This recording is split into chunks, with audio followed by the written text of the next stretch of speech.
All right, welcome to Bake It Till You Make It. You're hanging out with your boy Rashawn today. We are doing this through the Musicality Central community time where we're doing something to help you guys be productive at home and just learn some new things in the kitchen that you can use forever.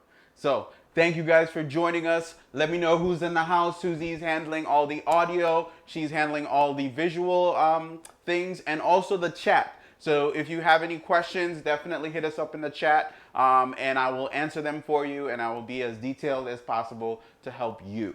Okay? I'm going to give you guys a couple more minutes so everybody who wants to join can actually join, because I know sometimes some people might come through a little later than 4 p.m. So you know what we're making today. We are making banana bread. Like, if you haven't had banana bread before, you're going to have some banana bread today. Okay? And while the banana bread is in the oven, we are going to make some amazing tacos. Yes. We're going to make some shrimp tacos. And if you have tofu, we're going to make some tofu tacos as well. As a matter of fact, I just realized I forgot to take the tofu out the refrigerator.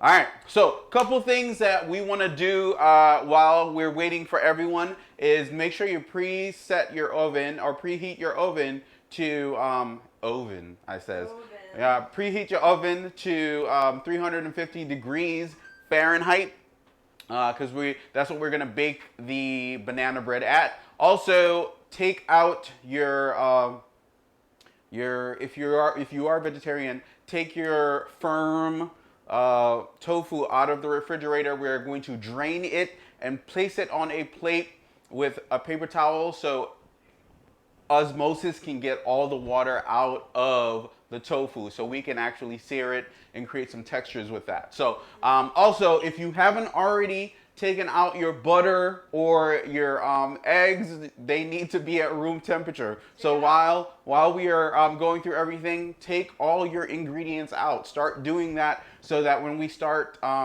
putting everything together, you don't go in the cupboard trying to get something from there and get something from there and miss a few things. All right? So make sure you have all your ingredients ready to get started. Like I said. Alyssa says hi and that she forgot to take out her eggs and butter.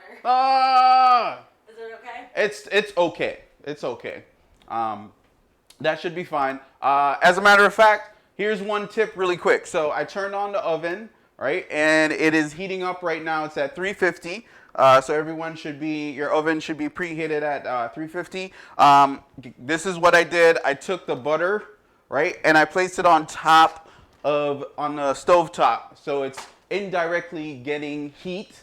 So it's bringing itself to room temperature a little bit faster than it would if you just placed it on the countertop. So you're getting some heat already into it. And also, make sure you have your shrimp out or it's thawed out. If it's not thawed, it's okay. What I want you to do is take it out of the refrigerator, put it in a bowl that you're not going to use today to bake, and then put some, I don't want to say lukewarm, but the water should still feel cold, but it shouldn't be entirely cold. So you're gonna put your shrimp in the bowl and then put some semi-warm, like cold. It should feel to the touch. It should still be cold in the bowl, and put that aside so that can be defrosting while we're making the banana bread. Okay?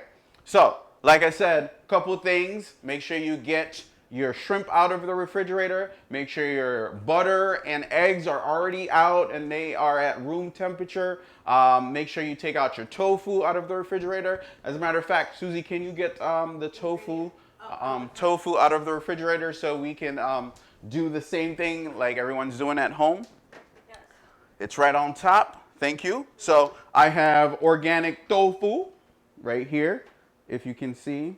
Back it up a little bit. So organic tofu for vegetarians, right? And if you are vegetarian, what we're going to do today, and we're going to do this with the shrimp too, is we are going to create some texture with some panko breadcrumbs, right? So if you are vegetarian, you don't really need this as well, but we're going to play with some texture with the tofu because you know tofu, it can be a little soft.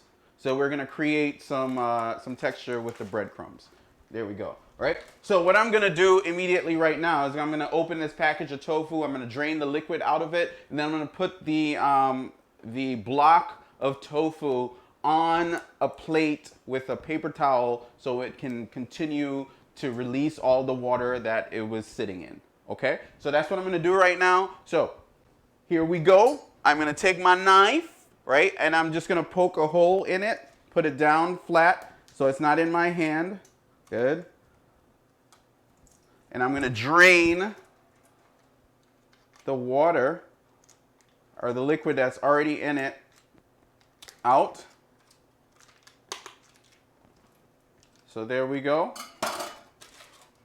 All right, and good thing we're not using chicken today, so we ain't gotta worry too much about continuously washing our hands. We're gonna use this one plate. Make sure it's dry. And my mom says that according to YouTube, we're categorized as a comedy. Oh, nice. Because we probably are. Because we do a lot of comedic stuff. That's the truth. We do a lot of skits that are sometimes a little bit too excessive. A little bit too excessive. But we like to do them because it kind of showcases our personalities and who we are behind the scene. So people might look at us like we're serious, but we are serious about what we do. We just have fun doing it. True. So, all right. So Susie's going to come in really quick and show you exactly what I did with the tofu, right? I just removed it from the package and put it on a plate with a paper towel so the water can go from a place of super wet to a place of super dry. As you can see, it's already happening, right? And you just leave it there. That's what we're gonna do. We're gonna leave it at the same time that we're cooking or we're baking so that all the water, most of the water gets removed, right? So I'm putting that on the counter right there, right? So that is our beginning. All right, we haven't done anything crazy yet. Right, it's sitting on the mic, Suze. There you go. Right, that could have been very, very disastrous. All right, throw this out for me. All right, so is everybody here? How many people is in the house, Susie? We have 8. We have 8 people right now. Yep. Right, so here we are. I had my butter on the stove top for about a half an hour while the oven was on, preheating at 350, and it's about at room temperature. It's soft. It's ready to be dealt with. I'm just gonna leave it on top of there for a little bit more, right? And you can do the same for your butter too. If you did not take it out the night before to bring it down to room temperature or bring it up to room temperature. Let's get started, right? Are there any questions before we get started? Because once things get started, it's just gonna go, right? So we are making, we're making, I'll give instructions for 1 loaf of bread, but I'm making 2. I'm making one that's chocolate chips, and then I'm making one that's also walnut, right? And there's one thing that I forgot to tell you guys, or forgot to tell everyone to get for the banana bread recipe.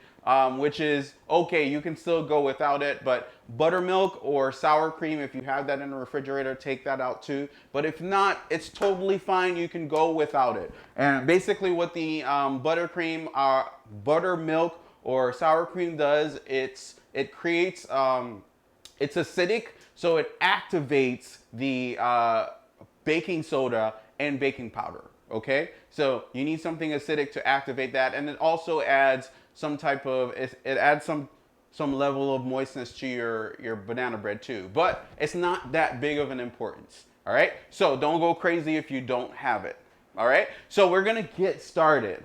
And we're gonna get started with separating the dry and wet ingredients. And again, if you have any questions, let me know, right? Yeah. And no questions yet. Kristen and Adonis are in the house. Whoa. As well as Christadonis. Christadonis. Christadonis and Jules is up in the house. Awesome. Actually, Jules does have a question. She brought out 2 sticks of butter. We're gonna use 1.5 sticks. If you're making one loaf, it's 1.5 stick of butter. So, okay, got it. All right. So we're gonna get started. We gonna get started. Here we go. Started. We are gonna get. All right. So what we're gonna do is get started with the. What we're gonna do is get started with the wet part of the ingredients. So let's get this started, right? Let's get this ready. Let's get this started, right? So what I'm gonna do, I'm gonna take 2 bowls because I'm making 2 different versions of these banana breads, right? So I'm gonna give myself some space over here. Good. And Susie's gonna come in at one point so she can see. Right. All right. So what's gonna happen right now? Good. We're gonna make the wet version or the wet component of this banana bread, right? And with that, you need brown sugar. You need brown sugar, and you need white granulated sugar, right? So you're gonna get that, and you need your measuring cup. My measuring cup's right here. Good. And you're gonna need your butter. You're gonna need your butter. That's gonna be the first thing that you do. Is you're gonna open your butter, right? Which is right here. Open your butter. Throw out the package, right? And you're gonna open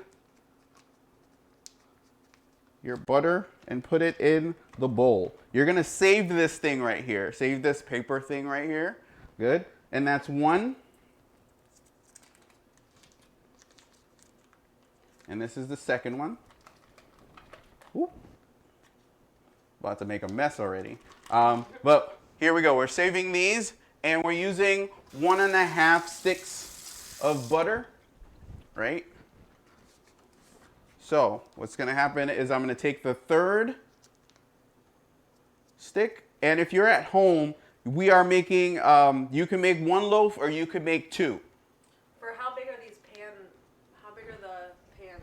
These are, this is as big as the pan is right now. So your instructions are going to be for one of those? Yeah, for one of these pans. Okay? There we go. Right, so we got the butter in the mix, right? So we're gonna use half, so it's 1.5 sticks of butter for each recipe. And if you're making 2 loaves and you're doing the same thing for both, you could put 3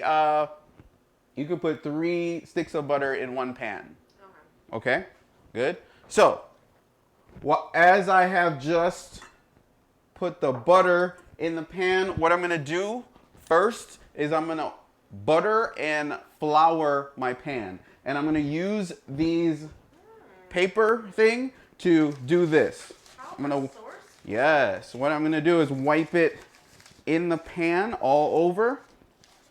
This is so that our banana bread does not stick to the pan while it is baking, right? So we're going to wipe that all the way around. Super easy. And after we're done with it, we're just going to throw it out. Wow. We're just going to throw it out. So that was the first one. It's buttered. That was simple, right? You don't have to get your hand all messy, but mine is still a little messy, so that's okay. All right. I have the second portion of this that I'm going to, again, I have a glass and a tin pan. Does that make a difference, glass versus tin? You know what? When I do bake it, it does make a difference. They rise differently in each because I think the heat affects them differently. So if anyone has any questions about that, right? So I have the butter situation covered. So the pan is buttered and I'm throwing it out. Throwing everything out. So it's buttered, but what we're going to do as well is we're going to take the flour, which my flour is a mess right now, right? I'm going to open it over the sink because it has like a little hole right there.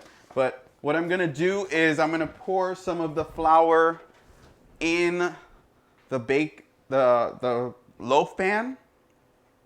Just a little bit. So if you see here, I have just a little bit in the pan. Good. And what I'm going to do is I'm going to rock it back and forth, turn it on the side, and gently rock it until all sides are covered. Good. And you could do that, or you can use your hands, but I don't like to touch it once it gets to this portion of everything. I just like to do it like this. What's up? Jewel said, can we put walnuts and chocolate chips in one loaf because I'm a pig? You're not a pig, girl. No, you could do That's that. a fabulous idea. You could do that. Definitely. Here we go. I needed some more flour, so I'm doing that really quick. All right. So you should be doing that at home too. And this is how I flour the pot, and my voice is trembling because I'm going back and forth. You're not scared? No, I'm not scared of what I'm doing. All right. So far, no heat is involved. Nothing crazy is involved. We're just flouring our bowls or our loaf pans. So one is floured. I'll do the other one. If you're only making one bread, it's okay. You don't need to flour two pans. All right, here we go. Taking it nice and slow. I just want to take it nice and slow. Now, baby, tell me what you want. Banana bread. All right. I made a mess. It's okay, though. It's okay. That's the whole point of cooking and baking. In baking, you make a mess. If you bake and you don't get flour all over the place, did you really bake? Nah, son. No. All right, so both my pans are nice and buttered and floured. Mm-hmm. So we are set to go. I'm gonna put these aside, and I'm gonna try to clean up the mess I just created with the flour. And then we're gonna get started with adding the other wet ingredients to the bowl. All right, so there we go. I cleaned up my flour. That was all over the counter just now. There we go. We are set to go. All right, so what we're gonna do is for the granulated sugar, we're gonna work with the sugar first, right? And what we need for this is we're gonna need 1 cup of granulated sugar, right? We're gonna do a combination of 1 cup of granulated sugar and a half cup of light brown sugar. So we're gonna add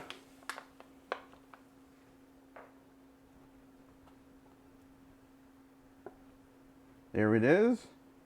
1 cup of sugar in each. 1 cup of granulated sugar in each bowl. Boom. Right? And then we're going to do a half cup. And if you have a half cup, do that. Measure it out. I've done this so many times that I know what it looks like, what a half cup looks like when I pour it in my full cup. All right, we're gonna put that in there too. All right.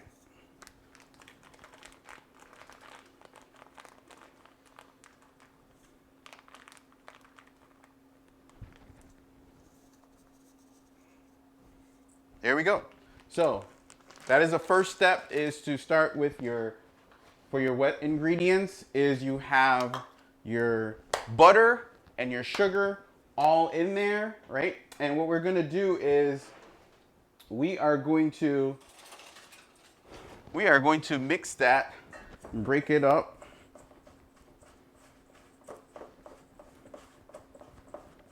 And you don't need a mixer to actually do this. I normally do it with a mixer, but you don't need a mixer because everything is at room temperature. All right, we're just gonna break that up and get that going.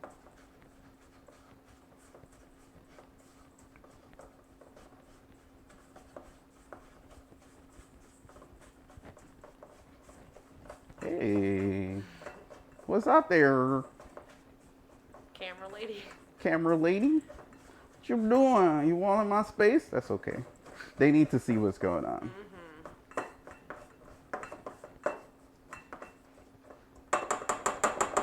All right. We're going to do the same thing for the other bowl. All right.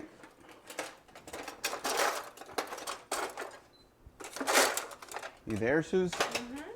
All right. I'm going to use a spoon for this one.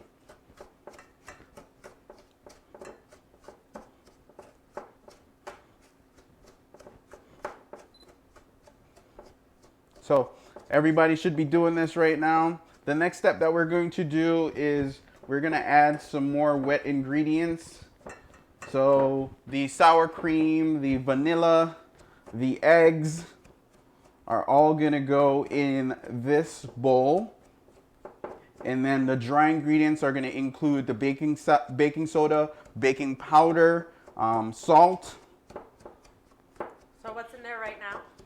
What's in the bowl right now, you have 1.5 stick of butter, unsalted butter, and also we have 1 cup of white granulated sugar and a 1/2 cup of brown sugar. If you're just joining us.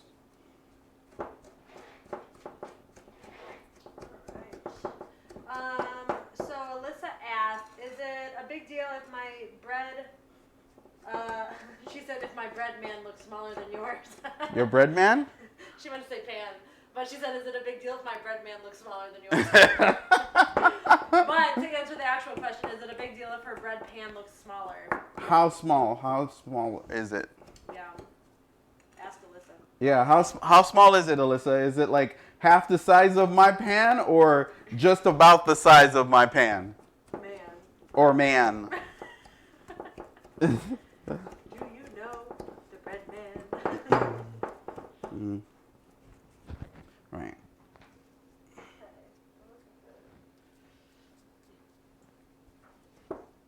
All right. I'm going to switch to using Spatula? not a spatula, but right now because it's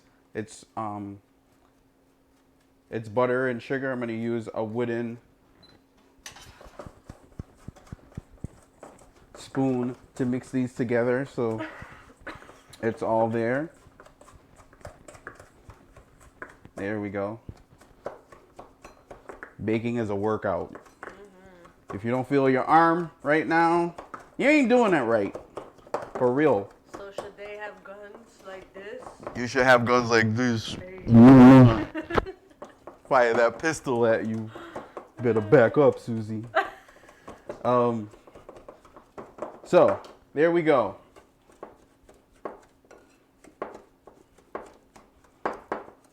We almost have cookie texture right now. This is like almost cookie texture. Jules knows something about the cookie texture.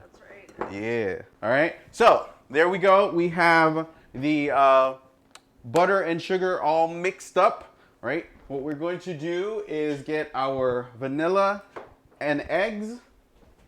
My eggs are right here. Good. We're going to need 2 eggs. For one pan? For 1 pan. Good. You're going to need 2 eggs. So I'm going to break 1 egg, put it in there. And I'm breaking it on the side of the pan, just dropping it in there. Of the bowl.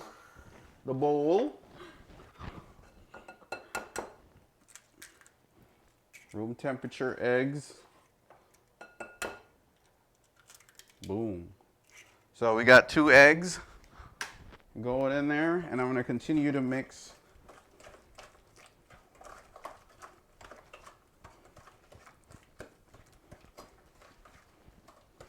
The first time you made banana bread, how was it, Rashawn?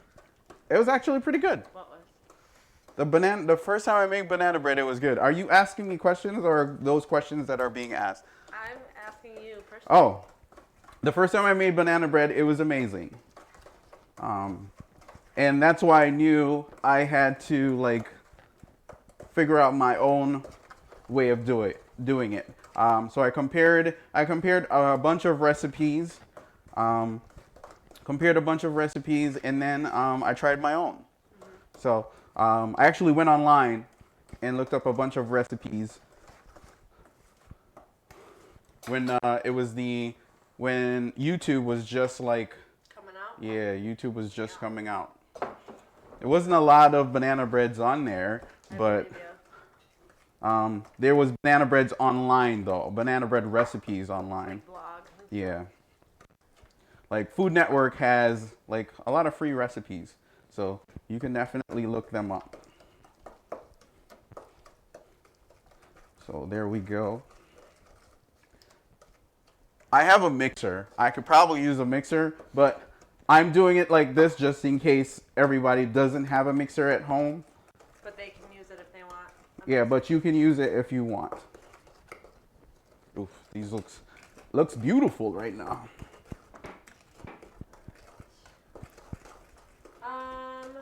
Question. Oh, my mom said this is obviously where the comedy part comes into play. Talking about the bread man. Oh. Alyssa said the pan. She think it says 5x9. 5x9. Oh, wait. She said correction. No, it doesn't. 22 centimeters by 11 centimeters by 6 centimeters. That's fine. It's totally fine. Mine is 23. Mine is 20. My bread pan is 23 by 13 by 6. So she's fine. Alyssa? Yeah, you're fine, Alyssa.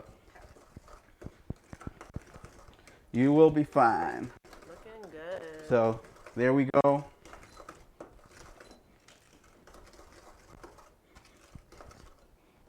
We have both of these looking nice and sexy.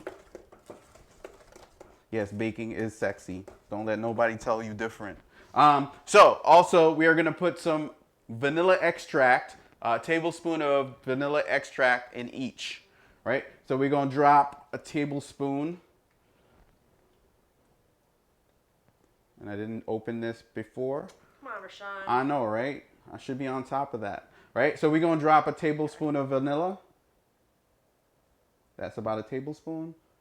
Same thing over here, right? Use measuring cups if you want. Yeah, use measuring cups if you want. I'm giving you the measurement, but I've done this so many times that I knows what it looks like.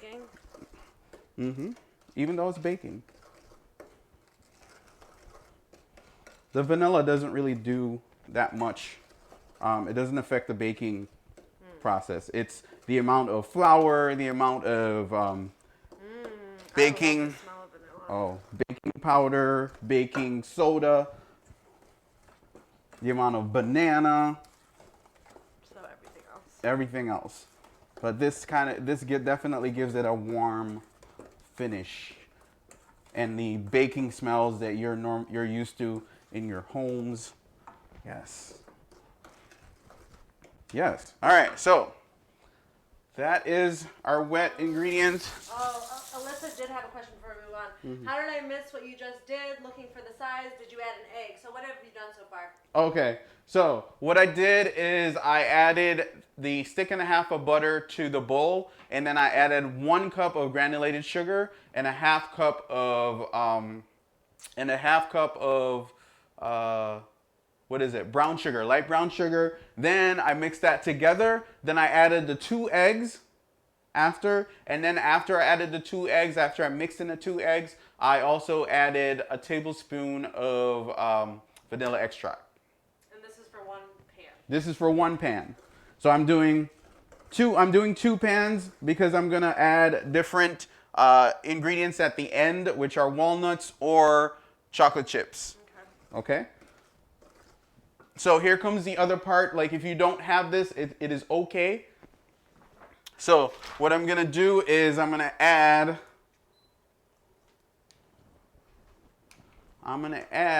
about a little less than 1/4 cup of Pittsford cultured buttermilk, right? So I'm gonna add a little less than 1/4 cup, right, for each. There you go, right, and mix it in, right? And if you don't have buttermilk, you can use sour cream, or if you don't have either, it's okay not to add any of them, right? Also, Justina joined. Oh, what's up, Stina? What sauce? Stina girl? She made some bomb banana bread the other day. I know. We tasted them. Susie tasted it. I did. It was my breakfast today, actually. Again. Oh, Lord. All right, there we go. Mix this in. So that is our wet, right? We're not done with the wet, actually. We've got one more thing to add to the wet ingredients, and guess what that is? What? The bananas. Oh. The bananas, yo. Jules had something. Yes. Jules said, I don't have buttermilk or sour cream, but I happen to have condensed milk on hand. Would that make a difference? Yes. Don't put condensed. No. Milk? Don't do condensed milk because it's sweet. Like condensed milk is all sugar, right? With a little bit of milk. It's okay to go without it. It's okay. Don't worry about it. It's going to be just fine. Okay?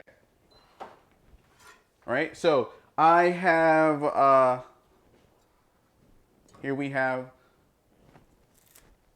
I have 5 bananas. I'm going to do 2.5 per batch, right? So I'm going to open the bananas, right? I'm going to open each banana or peel each banana, not open, right? I'm going to peel each banana. And I'm going to put it in a plate and mash it all together, roughly mash it. Like baby food, like Susie says, baby food. 2.5 per loaf. Per loaf, yes. Get the other one. You starting to smell it, Susie? I love bananas. It's starting to make sense.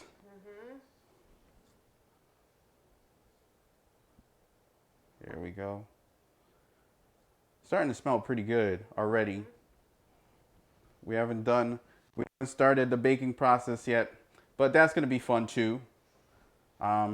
We don't really have to do anything except set a timer, so it can bake on its own. And then while it's baking, we're going to start these shrimp tacos. So there we go. If you have a potato masher, you can use that. But what I'm going to do is I am going to mash these with some forks.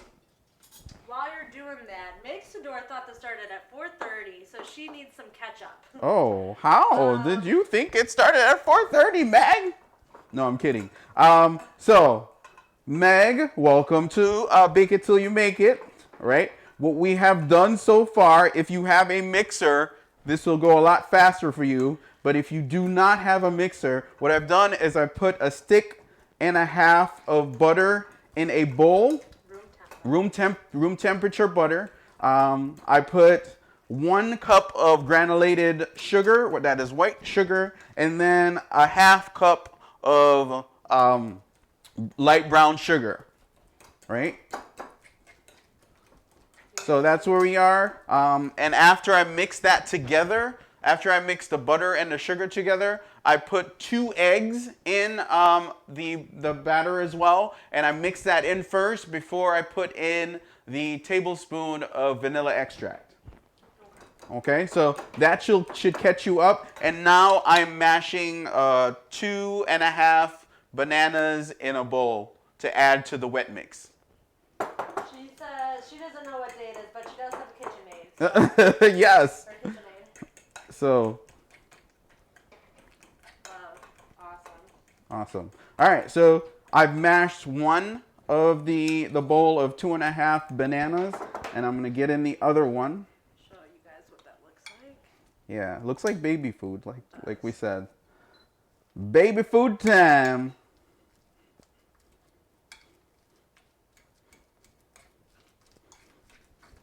And if your bananas are riper than this, that's totally fine. It just makes for a better, sweeter banana bread.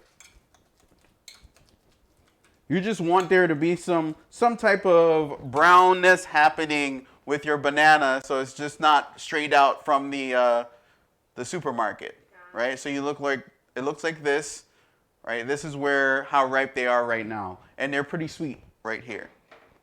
Okay? So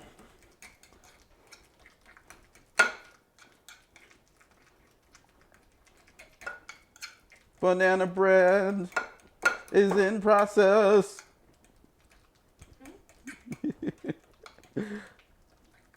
Cool. What? Cool.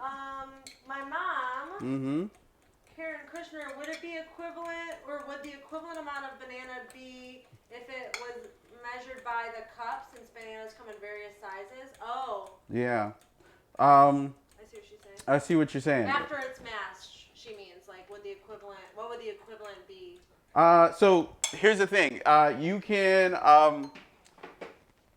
these are like anywhere from medium to a little bit bigger than medium bananas. Show them again. So this is how big they are. Mm-hmm. Good. So if your bananas are way bigger than these, then you probably only need to use 2 bananas, right? So but if I don't normally measure how much bananas I'm putting in there. Okay. I just as far as measurement, I just use 2.5 for the recipe that I'm using right now. Okay. But there are recipes that measure the banana. There's recipes that also measure the eggs, because eggs, there are large eggs, there are small eggs, there are extra large eggs, and some recipes need the right amount of weight of eggs in order for it to be 100% for you to get the result that you want. So don't use an ostrich egg? Do not use an ostrich egg. These are chicken eggs. Oh. All right. So after I roughly have crushed the bananas, what I'm going to do is I'm going to put it into the wet mixture. All right, that's one. And then this is our second one.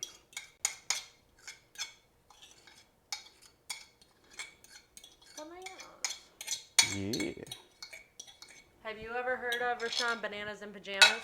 Yes, of course. They were my favorite. They were your favorite? They're coming down the stairs. I have Bananas in Pajamas sneakers.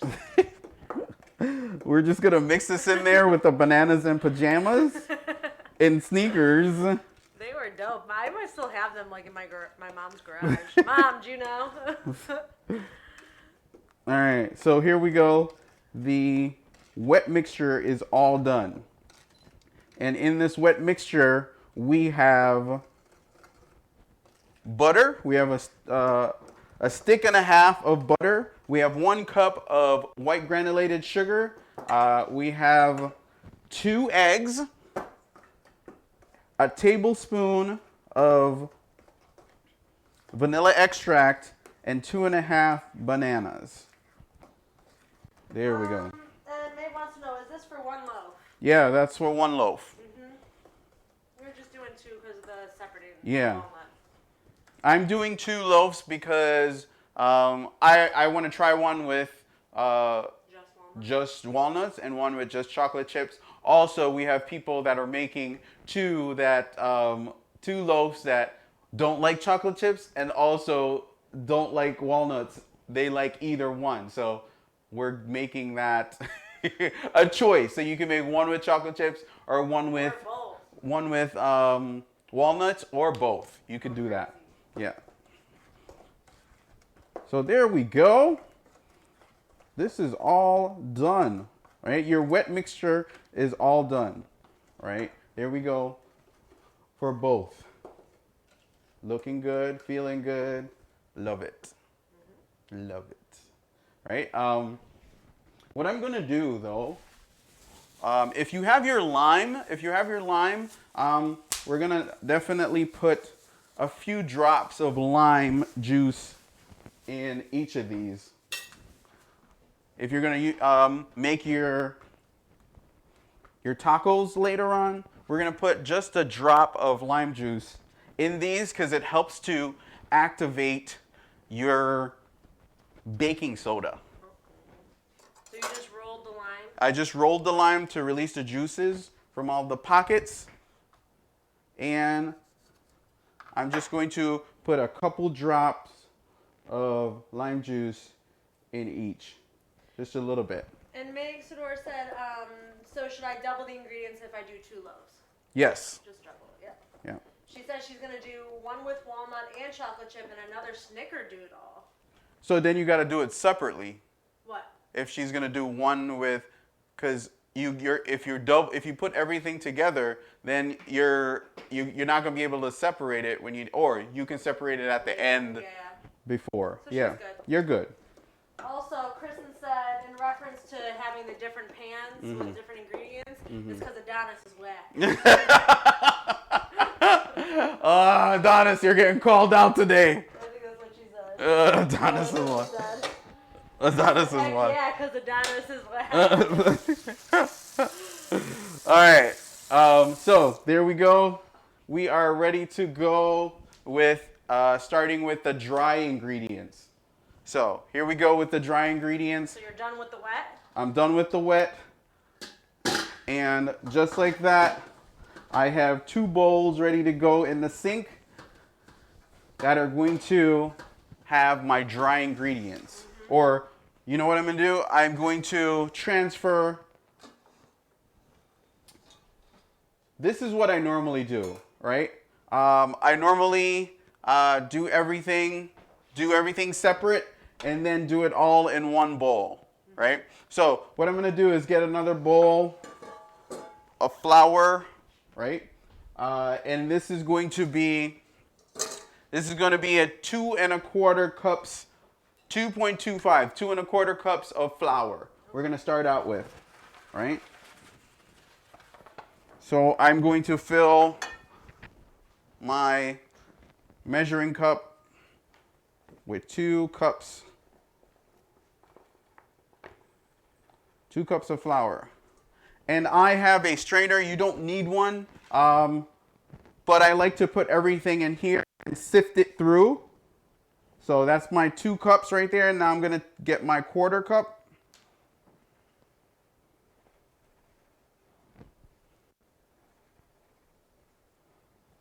There we go, 1/4 cup. So that's 2.25 cup. That's the first one. All right, I'll do this again in a second.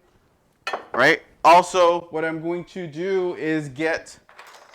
What's up? My mom says she thinks my banana and pajama sneakers are around there somewhere. Oh God, the banana in pajama sneakers. They're alive and well. They're gonna make an appearance sometime. And, what are we doing? I have nutmeg right now. I'm going to take a pinch of nutmeg. So it's right here. If you guys don't see if you have the powdered nutmeg, that's also okay. See right here, right? I'm gonna grate that. This is one of my favorite spices. I love nutmeg so much. Like it reminds me of Jamaica because when you use it, we use it in the morning. We use it for basically like porridge or oatmeal. It gives such an amazing aroma to breakfast, especially when it's some type of oatmeal or porridge. Another thing is pimento leaves. If you've never heard of that before, it gives your porridge or oatmeal such an amazing flavor. Like it's almost like an addiction. So I can like smell these all day. You look like you have an addiction. Okay, so what I'm gonna do is grate like a pinch of nutmeg, and it gives it also a warm finish, right? So a pinch of nutmeg. I'm going to do a pinch of salt. Right? Also, I'm going to do, sorry, Susie, excuse me. I'm going to do a full teaspoon of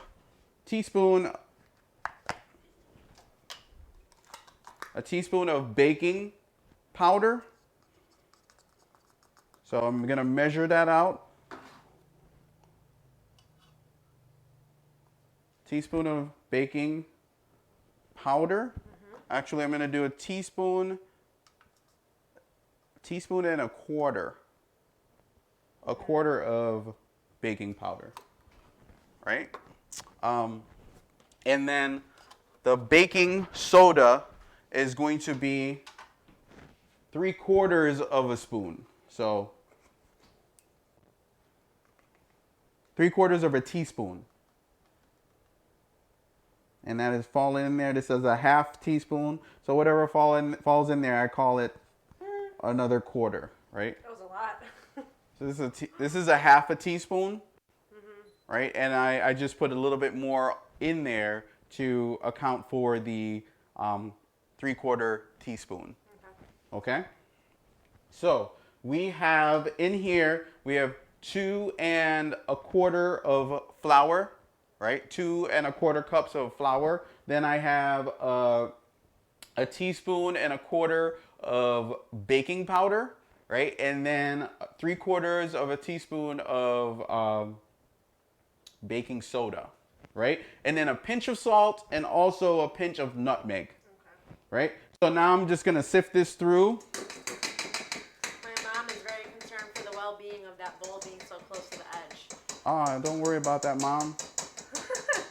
This is what Rashawn does. And why do you sift it? I sift it to give it just a smooth finish. Okay. Make sure there's no chunks. And it mixes it all together as well. Yeah, to make sure there's no chunks. Right. Kristen, can you repeat the amounts for baking powder and soda? That's why we're doing it twice. Yeah, perfect. All right. So we're doing it twice. So again, I'm going to do 2 1/4 cup of flour. Oop, oop, oop, oop. 2 1/4 cup. Making a mess again. Oh, Sean.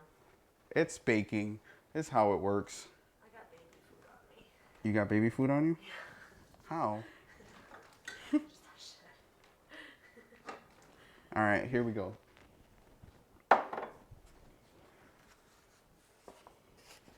All right, the flour, I'm done with the flour. So I have 2 1/4 cup of flour, right? Oh, Sharice is here. My sister? Yeah. Yay! My sister's in the house. Yay. Right, I'm gonna do some nutmeg, a pinch of nutmeg again. Pinch of nutmeg, and also a pinch of salt. Pinch of salt. Then I'm going to do, where is my teaspoon? Where's my teaspoon? Where did I put it? Yep. Is that it? So this is my teaspoon. I'm going to do a teaspoon, a full teaspoon and 1/4 of baking powder. Full teaspoon and 1/4 of baking powder. Sharice just said, oh, yeah. And then what I'm going to do is 3/4 of a teaspoon of baking soda. What's the difference between baking powder and baking soda? So both are leaveners, right? What does that mean? Huh? Both are leaveners. It helps your bread to rise, right? So 3/4 of a teaspoon. What baking powder is a combination of 3 things. 1/4 of baking soda is more effective than 1/4 of a teaspoon. The ratio from baking powder to baking soda is actually more powerful than baking powder. But if you put them together, it helps to rise your bread when you don't have yeast. Okay, so that's why baking powder and baking soda is used for breads like these. Okay, so I'm gonna just sift what I got right here for the second half. That's fun. And the flour smells so good. All right, we are ready to go. All right, we are ready to go. I'm putting my hands in there and giving it a further mix. Right, giving it a further mix for both. All right, so here's where I like to transfer it to a bigger bowl, but I am going to transfer it. But you can keep it in the same bowl, right? I'm putting this into this bowl, these two bowls right here. But they're okay to keep it in the same Yeah, bowl? you're okay to keep it in the same bowl. I just like to do it in a bigger bowl because it has more room for me to work. Oh, okay. All right, yeah, I'll put this over here. Put that out the way. That's one, and then that's two.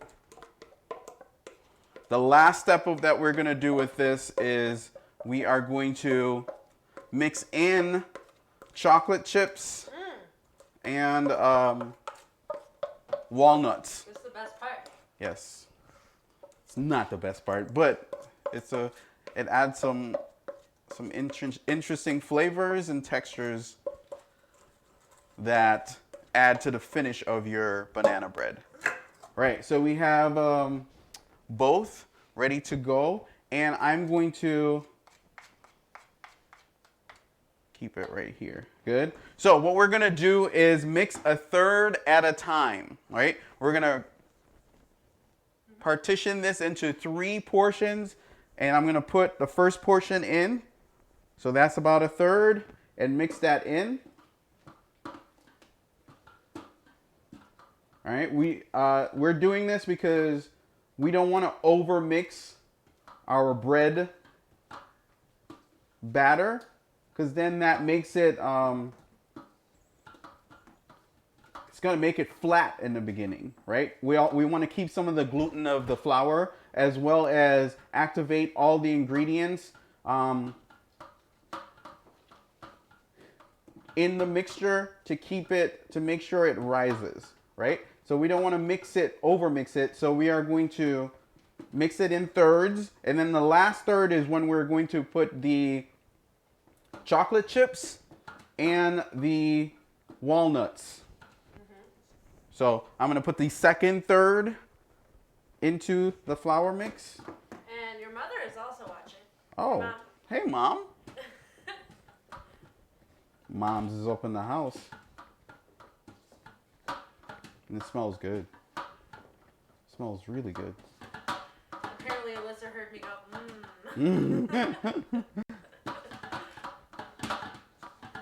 So I'm going to do the same thing in the other third. I'm going to save the last third of it for adding the chocolate chips and the walnuts. I thought you were going to say you were going to save the last dance. No, Susie. That's your dance that you did the other night. Got it. Starting to smell good.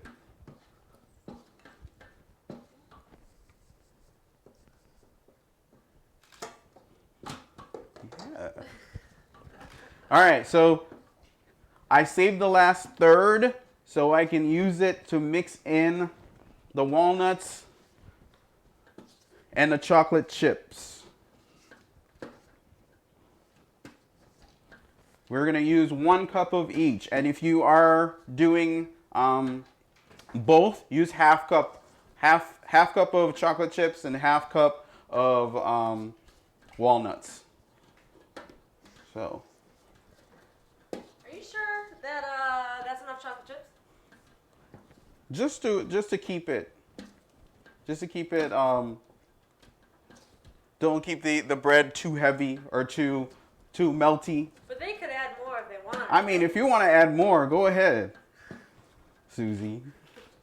All right, so we have both breads. Jules says it smells so good. It's about to be good, Jules.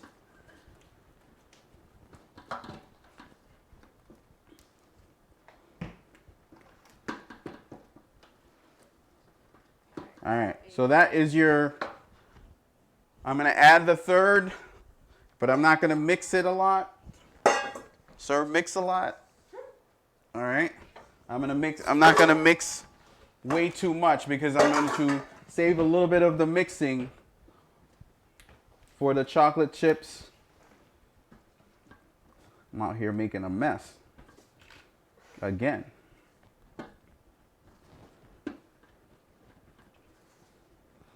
So we mix this, but we're gonna fold the chocolate chips into the batter. And I'm gonna use a spatula to do that. So if there's a little white in your batter right now from the flour, that's okay. That's how we want it to be before we add the chocolate chips or the walnuts.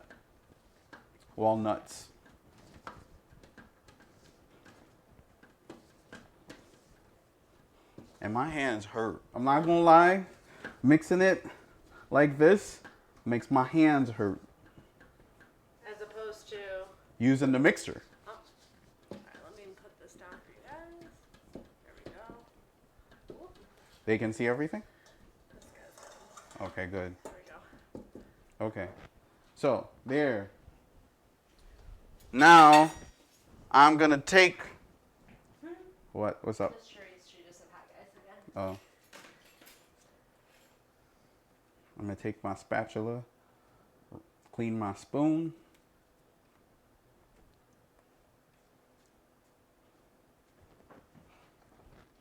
And then, where's the other spatula? Another one. All right. Can't find the other spatula. Want me to look for it? It's somewhere. Oh, I know where it is. Is it in the sink? And it's over there by the plates. Oh yeah. You used it. Yeah. The baby food. Yes. Here we go. The other spatula. And I'm gonna clean this off. And then we're going to just add the walnuts. 1 cup of walnuts, 1 cup of chocolate chips. May wants to know if you turned the oven on already. Yes, that was preheated in the beginning. 350. All right, I'll put this right. Jules just got flour all over herself. Oh, Jules. Jules.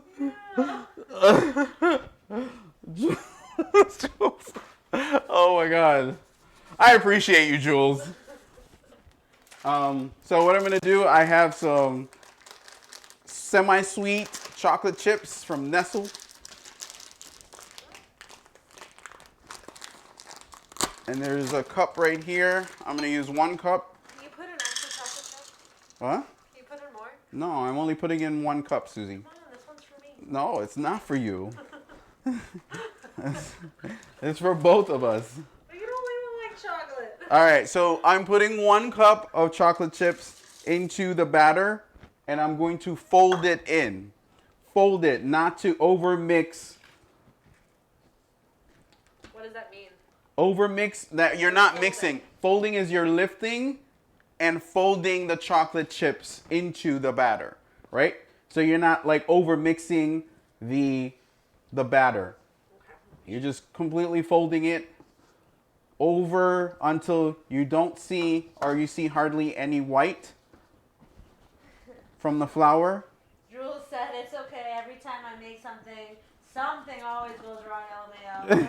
It was very expected, trust me. We're going to work on you not having any issues in the kitchen, Jules. All right, so chocolate chips are in, and they look amazing. And the batter looks amazing. All right, I'm gonna stop mixing it. Done, right? And then I'm going to take a cup of walnuts and put it in the other batter.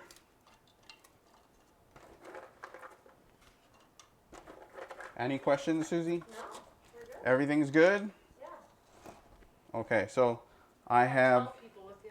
I have a cup of walnuts that I'm also gonna put into this batter.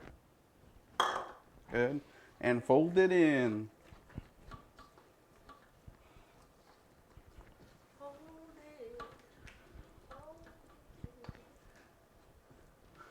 What's up, Susie? When you bite your lip, I know you're concentrating. Oh yeah, that's my concentration time. Whenever I bite my bottom lip, you know I'm putting in work. Okay. It only happens in the kitchen though, for some reason. All right. That's true. That's true. It only happens when I work in the kitchen. All right, so we have both batters ready to go, ready to hit this oven. right? So we're gonna take both. We're gonna take both, and we are going to put it into the the loaf pan.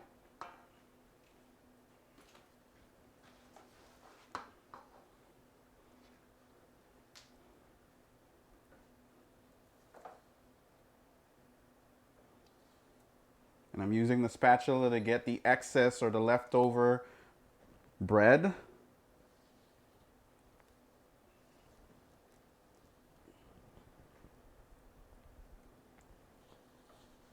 All right, we are almost done and ready for the oven. So we can start on these tacos that we're about to make. I almost forgot about those. Yeah, right? It's been so long. We've been working on this for a while. The banana bread. Yep, good. So, It's 5 o'clock. it is 5 o'clock? Yes, it is. Okay, so I'm just going to shake this until it's all nice and flat on top. All right, we're gonna do the other one. Put that aside, work on the chocolate chips. Right. Now I'm like moving. Susie's like, yo, your time is I'm nuts. just giving you a heads up. Oh, Just a little head ski. there we go. All right. Susie's like, taking photos. All right, so there we go.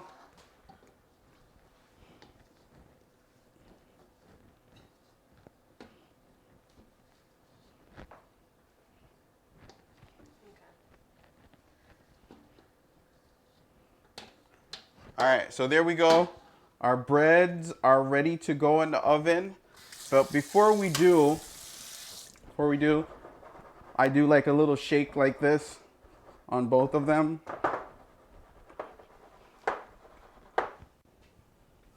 A little shake on both of them. And what I do for the walnut ones is I crush a couple in my hand, and then I just put it on top across. Susie's coming over so you can see what I'm doing. I crush a little in my hands, and I just put it on top all the way down. So we have some more walnut on top of this whole Can you situation. do that with the chocolate chips too? No.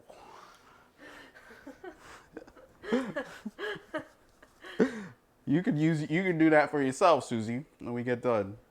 When you're gonna eat it, you could just melt some chocolate chips in the microwave. All right. Chocolate chips get no love from you. Nope. All right, there we go. Walnuts. This is ready to go. All right. So we're gonna put this in the oven. The oven's at 350 degrees Fahrenheit. We're gonna put it in the middle of the oven. So here we go. One over to the side, and then this one is right beside it. All right. All right, we are done with our banana bread. Woohoo! Woo! Making 2 banana breads over here, sweating. All right, so that should be done in about an hour and 10 minutes. So definitely set a timer for an hour and 10 minutes. What time is it now, Susie? 5:06. 5:06. So this should be done at about 6:15. Okay. Jules said I didn't add all my batter. My pan might be small. I left about an inch of room at the top of the pan. That's all she said. Yeah, you're gonna need some room for your bread to rise. You're gonna need some room for your bread to rise. So if you have too much, if you had this would be perfect for you. I know you don't have it right now, but if you have excess batter left over because your pan is too small, then you can use one of these if you have a baby bread pan. It's like a personal pan. Yes. So that is our bread portion of today. What we're gonna do next is get rid of all the ingredients. Just put them back. All the ingredients that you used to bake, just put them back because we won't need them for this portion of the cook-along. We just baked. It's making. Now it's baking. Now we're gonna make the tacos. So here we go. And the tacos should be a lot quicker than the bread. So walnuts, close the walnuts. Putting everything back that we don't need. Or putting everything in the sink.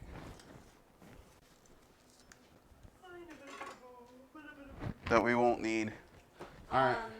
Jewel said, "Oh, that's so cute. What about muffins?" Yeah, muffins would work. Yeah, you can make muffins too. There you go. Banana bread muffins. That should work too.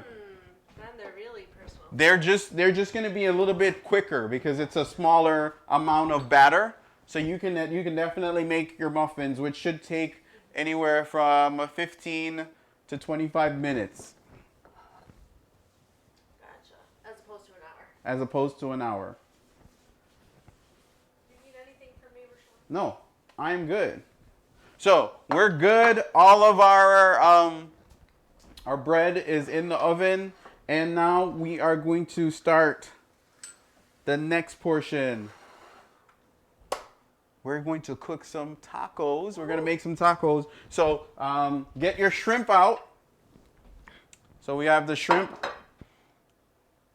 You should have quite a few shrimp ready to go. Why does it look like that, Rashawn? What is it? It's the type of shrimp. But it's like, it doesn't look like a shrimp. It's like gray. This is what a shrimp looks like before it. Yeah. Oh. So we are using uncooked shrimp today, and Susie jumped the gun before I even got there.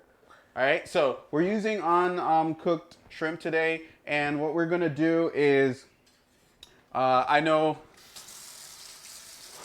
What is it? Kristen's boyfriend slash boo thing? No, I'm kidding. Adonis is like, we got to make sure we clean the booty line out of the booty line out of. We got to make sure we clean the booty line out of the shrimp, right? So what we're gonna do is, I have a thin blade knife, which is a deboner, or if you have a fillet knife, you can use that, or you can also use a, where is the knife? What do you need? Is that in your dishwasher? Yeah. So, you can also use a paring knife. You can also use a paring knife because that has a really thin blade, right? And I'm washing this because the dishwasher did not do a good job. This is why I wash dishes in the sink instead of. Sorry.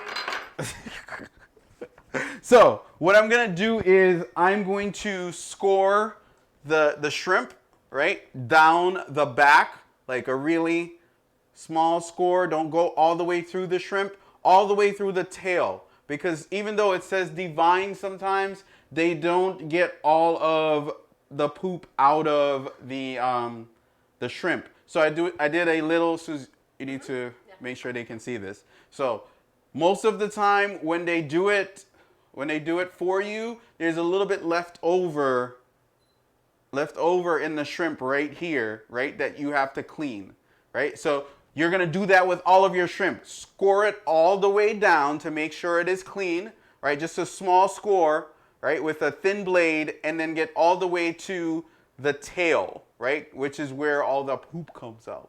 Right? And you're going to clean that with your paring knife. You're just going to hold that poop section and take it out. This is the awesome fun part of cooking. You got to make sure you do these things at home because they don't normally do it to this degree for you. Right? So I just remove it.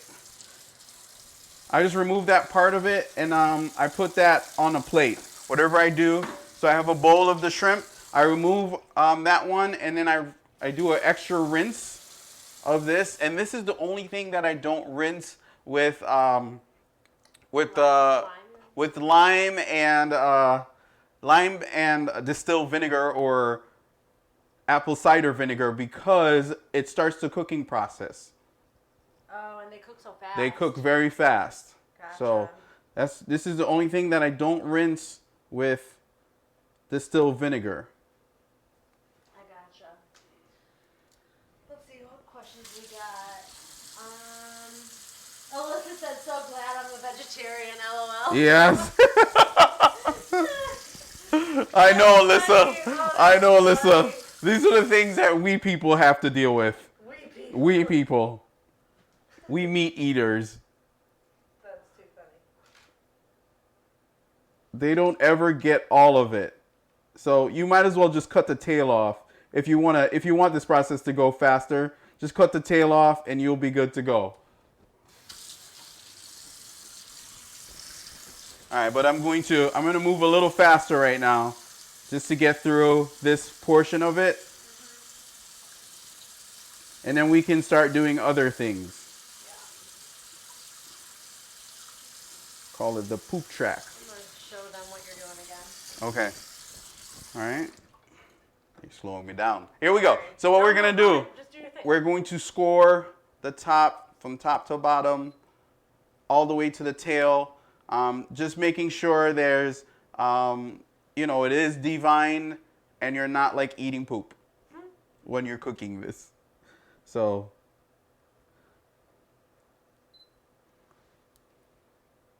and I'm removing the poop line from the tail, or I'm divining it from the tail, right?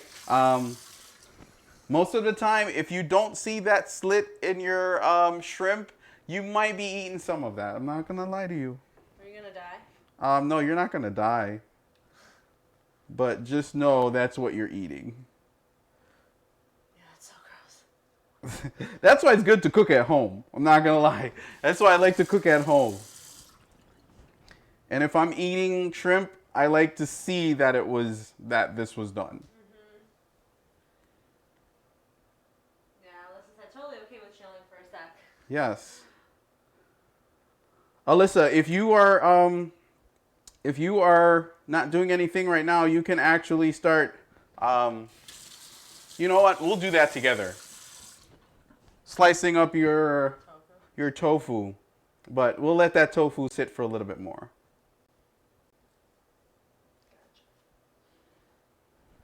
Get that out.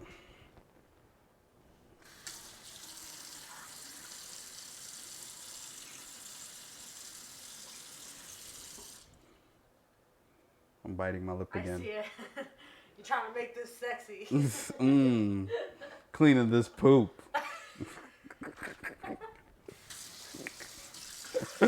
Oh, Lord. That's funny. Huh? That's funny. It's too funny.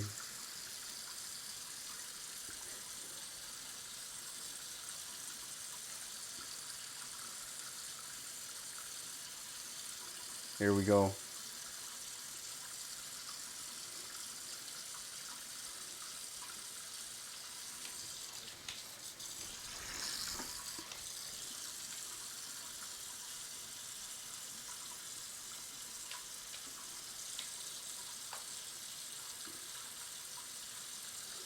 There's no like elaborate steps when doing this. Like I said, you can cut off the tail, a small part of the tail, if you want to save time. You could just cut it off. But I like my whole shrimp, so I like to do this process, and it's calming. Takes a little bit of time, but for me, I like working in the kitchen. So. Alyssa says she's gonna do some dishes. Yes, there you go. Yeah, clean as you go. Unlike me right now, I have so many things going on that I can't really clean as I go today, but normally I'm cleaning as I'm cooking. And Sharice said, I never made shrimp tacos, and tacos are my favorite. Oh, what? Let's go. Are you making it today, Sharice? Are you cooking with me? Or are you just watching? Let me know. Let me know in the comments. By the way, my sister is watching, with you guys today. She's watching me cook, and she misses my cooking. There's so many dishes that I make that she's like, every time I talk to her, she's like, oh, and you make this, and you make this, and you make that. And I'm like, yes. You shall taste them again at some point when I come visit, which I haven't visited in a long time. It's been probably about 3 years, not gonna lie, since I've been on the home front. She said I'm watching. I'll cook this tomorrow. Oh, okay. All right. Well, that's okay. There's quite a few people watching too. Mm-hmm. That's fair. Taking notes. Yeah. Which is totally fine. Cleaning this shrimp is tedious. Gotta be careful. Poop line cleaning. It's the best thing you want to do on a Sunday evening. That's what I want to do. Not Poop line cleaning.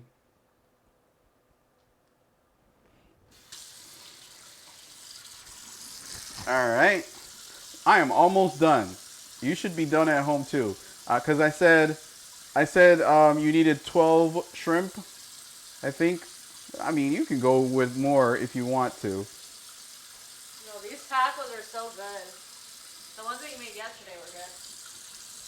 These are going to be made differently. Different? Okay. Yeah. I just made those as a test to see how they go with the texture in your mouth.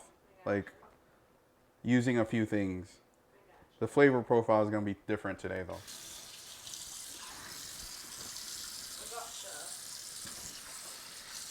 All right. You said, yes, I'm craving your cooking. What happened? Hold on. Kristen goes, hold on one second. What? Let me read this to you 1 second. What did Kristen say? Kristen said, Wegmans lied to me. There's so much poop. They do lie. They do lie. They do lie. That is one thing. That's why you have to cook at home and you have to know your ingredients. You have to really know your ingredients so people can't lie to you about what's going on in your food. Oh, snap. This one the tail is missing. I'm just cutting down just to... All right. Poop time is done. Get that away from this whole situation. All right, so your poop is all out of your shrimp. Did you just put it down the drain? What, the poop? Yeah. Okay. That just went down the drain. I'm just making sure they know in case they didn't see it. Oh, yeah. It went down the drain. The poop went down the drain. That's fair. I'm just going to lightly dab my my shrimp with some paper towel like we did. Not like the dance move? No. Don't dab your shrimp, but dab your shrimp. All right, just get the excess water off of the rinse that you did just now, right? It's all good, ready to go. So what I'm going to do is wash my hands, make sure there's no poop on it. Fair. With some soap and water. And then we are going to get started on seasoning this shrimp. Because cooking the shrimp is the last thing we're actually going to do.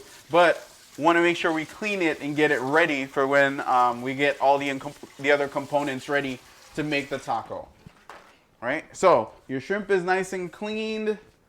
All right, we're going to get some salt. We're going to get your salt. I'm going to get about a teaspoon to a teaspoon and a half of salt on that. Get some pepper, some black pepper, and grinding about, same thing, about a teaspoon. You did what, 11 turns. Couple turns. And I have some garlic powder. Mm-hmm. That's about like 2 teaspoons. Mm-hmm. And this is about 2 teaspoons of onion powder. So well covered. Well covered, right? I'm also going to add some chili powder from last time, just a little bit to give it some color. And one more thing. I'm going to give it a dash of red pepper flakes if you have that. Just a little bit. Just a little dab. Not too much. You don't have to use that at all. You don't have to. Because that is spicy. It's all right. It's got a kick. It's got a little kick. But I'm also going to use some dried parsley flakes. Okay. Some dried parsley flakes. And then some thyme from last time if you still have it. If they don't. If you don't, it's okay. Yeah. If they don't have any of these, should they worry about it? If you don't have any of these other than the dry seasonings, you're totally fine. Okay? So there we go. Right? And then I'm going to take some olive oil and just dab a little bit. And then just mix this up. Getting handsy. Yes, gotta touch them up. Gotta touch them all. You did just remove the poop from Yeah, we have a whole new level of relationship right now. Gotta touch them all. Oh my gosh. Poke shrimp. All right, so the shrimp is all done. And we're just gonna let it chill for a little bit. Just let it chill for a little bit. Nice. Shrimp is all seasoned, right? Woo, that was quick. Mm-hmm. Now, what we're gonna do is work on the sides. So I'm gonna put the shrimp aside and work on the toppings that we're going to put on the shrimp really quick. What's up, Susie? Said we're still wiping. Can you go over the seasoning again? I will definitely do that. Yes. So let me know when you're done, Kristen, and then I'll go over the seasoning again. And then Cherie said that looks good. I'm going to the supermarket. All right, here we go. What am I looking for? Oh, that bread is starting to smell good. All right, so here we go. Put everything else aside. And what we're going to do, we're going to, we got to work on this. Tofu? Yes, our tofu. All right, I'm going to remove this paper towel. Still got a little bit of water in here, but that's okay. We're going to do the same thing for the tofu, right? What I'm going to do is I'm going to cut this. I'm going to take a thin blade. I'm going to cut it lengthwise all the way down to about 1 inch thickness. And it should be, you should cut it in 3 long pieces. So, like a sandwich. Yep. So here we go. We have 3 pieces. So the tofu is right there. Mm-hmm. Right? What I'm going to do is I'm going to make this into little blocks. Right? Little blocks. So I'm going to make it into 2 by 2 little blocks, inches. There you go. So should look like that. Little pieces of chicken. It's almost going to look like. That don't look like no chicken. Well, we're going to make it look like chicken. Okay. We're going to try. Right? Or you could do little pieces like that to make it look like a little different. Remember, we're putting it into the taco, so we got to create our own like shapes because we're working with a block, right? So they can cut it however they want. Yeah, you can basically cut it however you want because we're going to season. Concerned about the size of them, like cooking them the same Like rate? we have, the thickness is fine, right? Mm-hmm. You can eat tofu just like this, right? But what we're going to do is we're going to add some flavor just like we did the shrimp. Okay? Gotcha. So there we go. You can cut up this whole thing. I'm actually gonna save that for another day. I'm gonna make tofu parmesan with this. And to do that, what I do is I cut the edges like that. Right, I cut the edges, and then and it looks like that when I cut it. And then I'm gonna do the same thing that I do with these pieces of tofu, where I'm gonna slightly bread it with panko crumbs, sear it up, and then for the extra step, Alyssa, this is really good. What you're gonna do is you're gonna put this after you've seared it on both sides. You're going to put it in the oven. Put your sauce, your tomato sauce on top of it, and put your mozzarella cheese on top of that, or whatever cheese you use. 15 minutes, you're ready to go. It's gonna be the best you've ever tasted. Trust me. Alyssa said literally can't even explain how much I miss being around you guys. Why? And maybe because I was like, that don't look like no chicken. Maybe. And Kristen said just finished. Just finished. Okay. She's ready for her seasonings.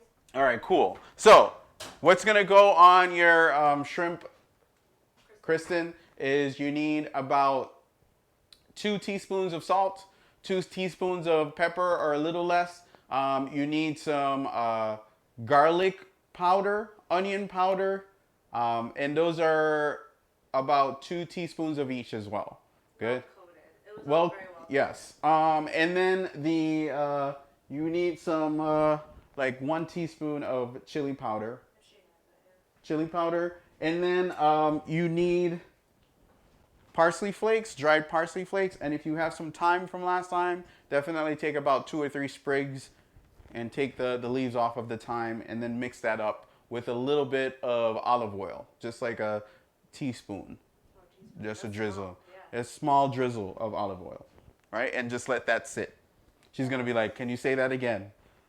Alyssa said, OMG, sounds amazing. Yeah. My mother said, right now, I'm just an onlooker, but I'm definitely interested in making your tofu tacos after my next trip to Wegmans. Yay! And then, Alyssa just said, LMAO, all the reasons for just missing us, I think. Oh. And Kristen just said, scrimp. Scrimp. That's all she said. All right, so right now we're gonna make the toppings for all of this. Yeah, for the tacos, and I have but I posted in the ingredients that you need like a small head of cabbage. I have like a medium head of cabbage, and I cut it into about a quarter, and I'm going to use like really small shredded pieces of cabbage to put into the taco. So this is one of the components that we're gonna work on for the taco. Okay, but before we do that, I'm gonna do the same thing that we did to the shrimp to our tofu. So I'm gonna add the garlic powder or onion powder. Good. Also gonna add the garlic powder, onion powder. I'm gonna add my salt, a nice. All right, and I'm gonna put the dried parsley flakes on there too. And so here you go, Kristen. She can see how much it is. Yeah. Kristen. So this is exactly how much I put onto the shrimp earlier. The shrimper, right? And I'm gonna put some thyme, like, cause you have to treat your tofu just like you do your protein, right? You want to flavor it just exactly how you did it, how I did the shrimp, and put a little bit of oil, right? And then just mix it all up. Take your time. Is tofu sensitive? Yes, you gotta. If you're handling the tofu, take your time with getting all of the seasoning onto the tofu, because it will break on you. Right? So you got to take your time and massage it all in, right? Season it the same way, and you have healthy seasoning of tofu ready to go. All right? Nice. All right. There you go. All right, tofu is also, I would say it's doing like a short marination process. What's up, Susie? My mom says I can smell the banana bread all the way to my house. Because she's not making it. I'm assuming. All right. Oh, wait. We do have a question. Should I see the tofu the same way you did the shrimp? I don't know if she meant to say see. Season. It's probably. Season? Yeah, you should do the same thing. The same thing I just did with the tofu. Right? The same way you do the shrimp. Yeah, same way I did the shrimp. Yes. Okay. Oh, yeah. She said LMAO. Never mind, because you just explained that. Okay. And Jewel said, how long can you keep fresh herbs like thyme or rosemary in the fridge? I feel like then they dry out quickly because not sure if they go bad. No, you could keep fresh thyme in the fridge for like 3 weeks, 3 to 4 weeks. Okay. Yeah, and even if it dries, you can still use it. It's totally fine. Okay. So you can keep it in the fridge to about a month to keep fresh, and then after that it starts to get dry. Right? Keep it in the lower end of the fridge because it only needs a small amount of refrigeration. Okay? So right now, what I'm going to do is I'm going to make some of the toppings for the taco, and I have the quarter of the cabbage, and I'm going to take a thin blade of the knife, and I'm going to run it alongside. I'm going to run it alongside the cabbage, and I'm going to brace the knife out, right? So I'm making really thin strips of cabbage, right? So we don't want too thick of a cabbage like to interrupt all the flavor. We just want it to add some crunch. So a small amount. Boom. This is one quick way to shred. Instead of using a right, you can use your thin blade knife and do this with it to get you some nice pieces, nice shredded pieces of cabbage. And you don't got to worry about your hand being in the way because it's away from your body, and the knife just bends where you need it to, and you create these awesome pieces of cabbage that become a nice crunch in your taco, right? And that goes for your tofu taco or your shrimp taco. Nice. All right. We have our cabbage topping almost done. I can smell the banana bread right now. I'm gonna take a look. Woo! Look at that. Let me make it lighter for them. There we go. Yeah. Oh yeah. I see it. Yes, banana bread is looking good. Smells good. Oh, that smelled good. That hit me right in the face right now. And the heat from the oven was good. So right now I have about, I would say, a cup of cabbage ready to go. And I'm going to do the same thing. I quartered my onion.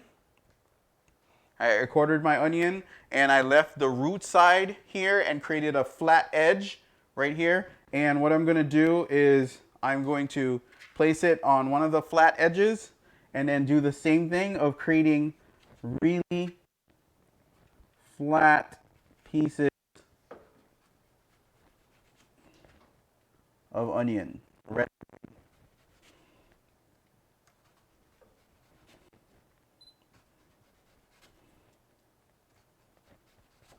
There it is.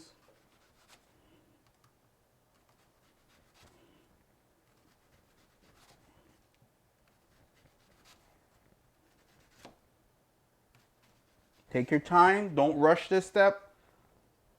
It's super simple. You definitely do not want to rush this step and make thick pieces because what you're doing is added flavor, but not the pungent, like big, thick pieces of onions that you would normally eat in something that's not cooked. You're creating really thin slices that adds to the freshness and the overall flavor of the tacos when you're done. Okay. Oh, Cherise said that's lettuce, use cabbage. It tastes sweet. And then she said, I miss your chicken and cabbage. Oh, that is a staple. This kind of like one of the first things I mastered how to cook is the chicken and cabbage. Really? Mm-hmm. I think I knew that, actually. Yeah. Then ackee on salt fish.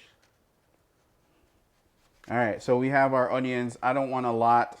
I just want enough to add a little brightness to the tacos, right? So that's done, right? What else is going to happen is if you have your mini English cucumbers, right? What we're going to do is make some really thin slices of that as well. Very thin.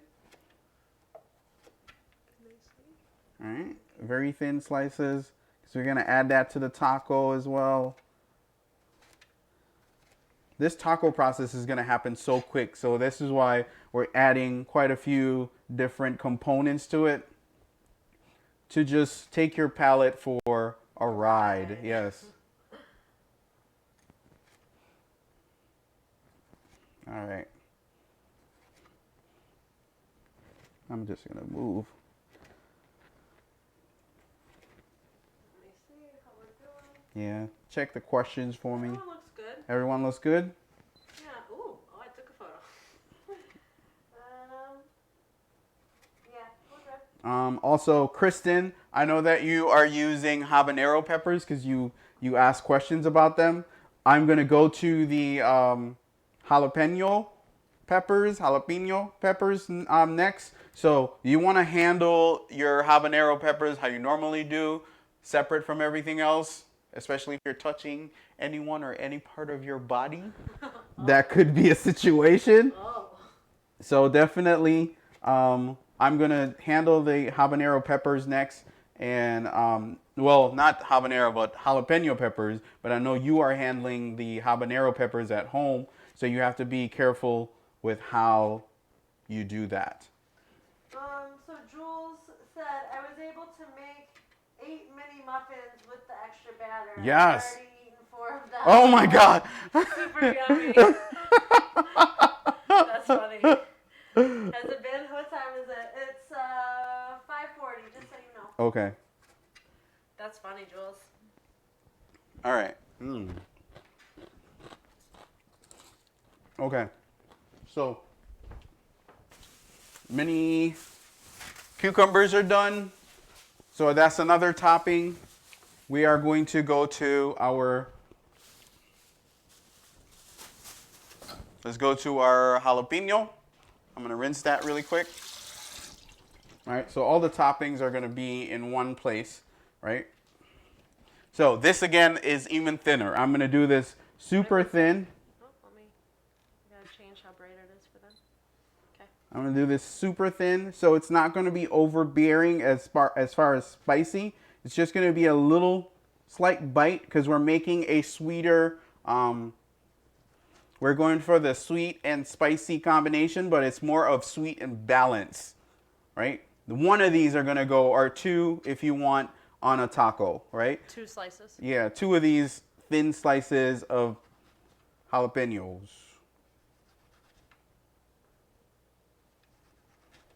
And you can even put it in your sauce that we're going to make next. Okay. Oops, sorry guys. What happened? I'm adjusting the light back and forth because when I get close it's super bright and washed out, so I have to go back and forth. So Gotcha. Sorry if I'm giving them a little light roller coaster. My jalapeno is separate from everything. All right. What else did we want to put into this? Right? I think that's it. We're going to get started on the sauce. Oh, did I miss that? Cherie said, I love you, Susie, I love you, Susie, Mommy. Said, oh, Mommy. Oh, that makes more sense. She was saying she loves me and so does your mother. Oh, I thought she was saying she loved my mother. Oh, okay. All right. So what I just did is I put 2 tablespoons or a tablespoon of olive oil in a bowl, right? And then I'm gonna put some balsamic vinegar, about a tablespoon and a half of balsamic vinegar. There we go. I'm going to also use some soy sauce.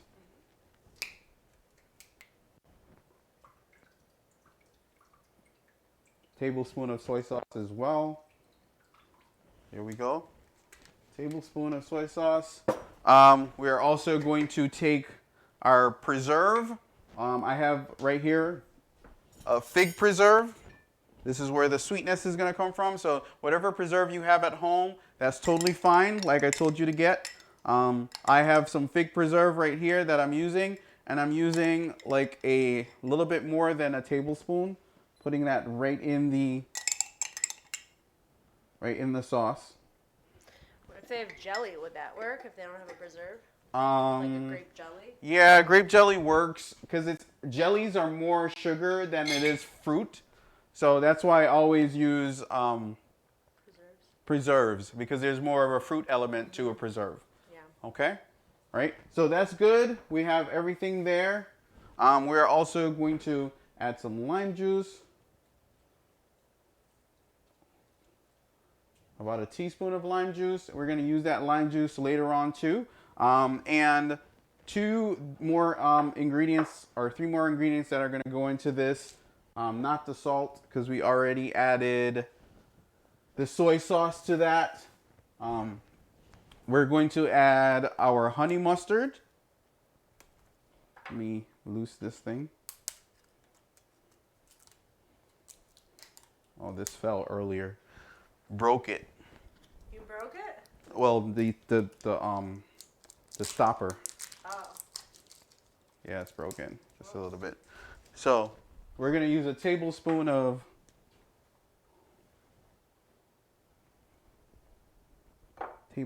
honey mustard. There we go. Back up just a little bit, Suze. Mm-hmm. All right. What I'm going to, you also have a piece of ginger that I said to get from the supermarket. I'm going to use a small sliver of ginger. Just look how thin that is. Mm-hmm. Super thin, right? I'm going to peel the outside. Peel the outside of the ginger. And also, I said to get two cloves of garlic, right? That I'm going to crush like we did last time. We're going to crush,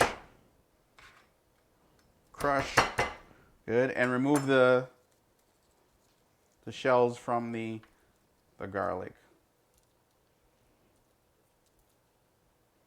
There we go. Our banana bread is smelling good. I smell it.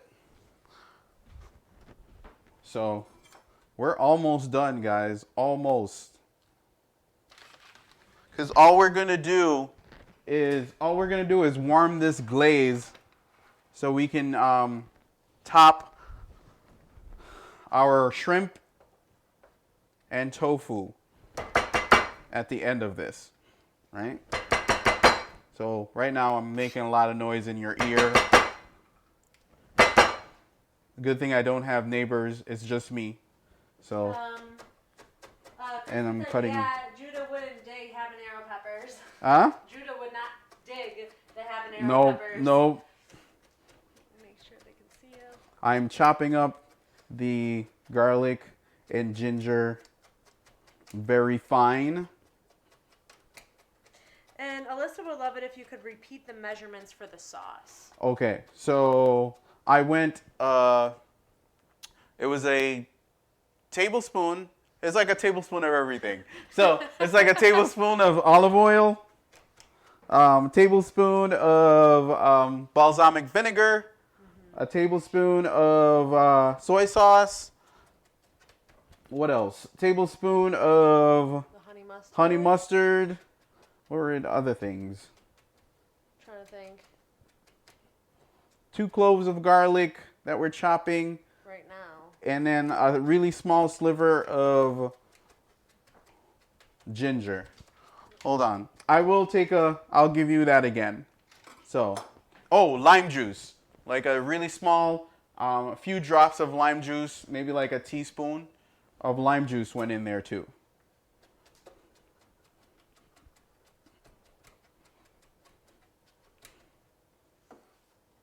So I'm putting that right into the sauce. All set, all ready to go. And that's it.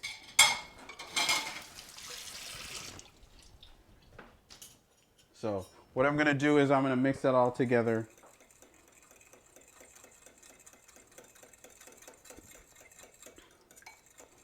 And that's what it should look like. Also, I put the preserve in there as well, the fruit preserve. So that was one of the main things. Well, everything in it is pretty much a part of the whole thing. But yes, this is your sauce. You have. Let me go over all the things. Oh, that's looking good. All right, so you have your olive oil. I think it was more like a teaspoon of olive oil. It's like more like but a tablespoon is also good. It's all right. All right. So we had some Kinko soy sauce. I put like a tablespoon of that in there, and I put some organic balsamic vinegar, or regular balsamic vinegar is good too. And I put a little bit over a tablespoon of honey mustard. And then the last thing that went in there was the fruit preserve. I have a fig preserve. You can use any type of fruit. And like Susie says, you can also use jelly, but I like to keep it preserved because there's a fruit element to the sugar that you're adding, right? So we have salt, sweet, and savory all in one sauce, right? I'm gonna add a couple pieces of jalapeno peppers, and you can add the habanero pepper to your sauce too. Kristen, I don't know what this means. What's W/B, the balsamic vinegar? WB, the balsamic vinegar. Wegmans balsamic? I don't know. Kristen, I'm not sure what you mean by that. All right, so this is your sauce all done, and we're just gonna start this cooking process. Also, you want to get your I had some What do you need? my where is it? I'm looking for, so here's your panko. Like what you're gonna add some of that to your tofu and to some of your shrimp. I'm gonna do this two ways because I know everyone doesn't have the panko sauce, the panko breadcrumbs, right? So we have our toppings here. We have our cabbage and onions. We have our English cucumbers, mini ones, and we have a couple slices of our jalapeno peppers, right? So here we go. What I'm gonna do is I'm gonna get another plate. Another one. And another one, right? And I'm going to add the panko crumbs to the plate. This is how you know we're getting close to being done. Right? I add a healthy portion of panko crumbs to a plate. And what you're going to do is, for your tofu, Alyssa, is you're just going to give it a little roll around, put it to the side. Do that with all. Same thing. Just a little roll. You're just adding a little crunch to your tofu. Put it to the side. All right. You don't have to season your breading because you've already seasoned all of your tofu, so it's ready to go. And all I'm doing is adding the breadcrumbs to the tofu, and we're gonna quickly brown these crumbs, and your meat portion of your taco would be done, Alyssa. And anyone else who's making. And anyone else that's making tofu tacos. All right, good. Doing this as quickly as I can. What time is it now, Suze? It is 5:52. Okay. So our bread, our banana bread has about 20 minutes left in the oven. And we are almost done with our tacos. So we can eat these bad boys.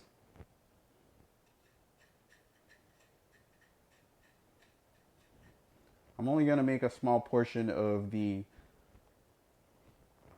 tofu tacos. So I definitely want to try one. For show, yo. I think whatever we make with this sauce that we have right now is going to be awesome. Is that the same sauce as yesterday? No, it's not. Like I said, they're a different flavor profile. Oh, my bad. Well, you guys, every single sauce I've ever had at Rashawn's has been incredible. So I'm excited for any sauce. All right, here we go. Put it to the side.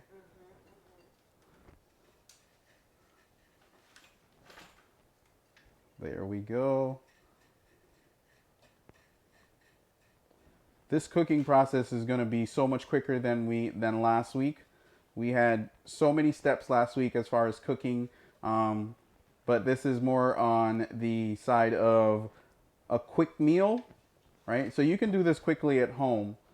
It doesn't really take a lot of time. The only time the part that takes the most time is actually doing the prep work for your cabbage and your red onions, your cucumbers, all the toppings that you want to use or you want to experiment with in your tacos. There we go. So all of the tofu is ready to go. And what I'm going to do is just use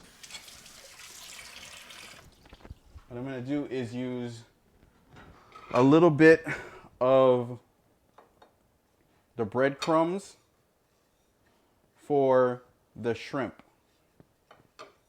So I'm gonna crust just like 6 or 8 of the shrimp as well.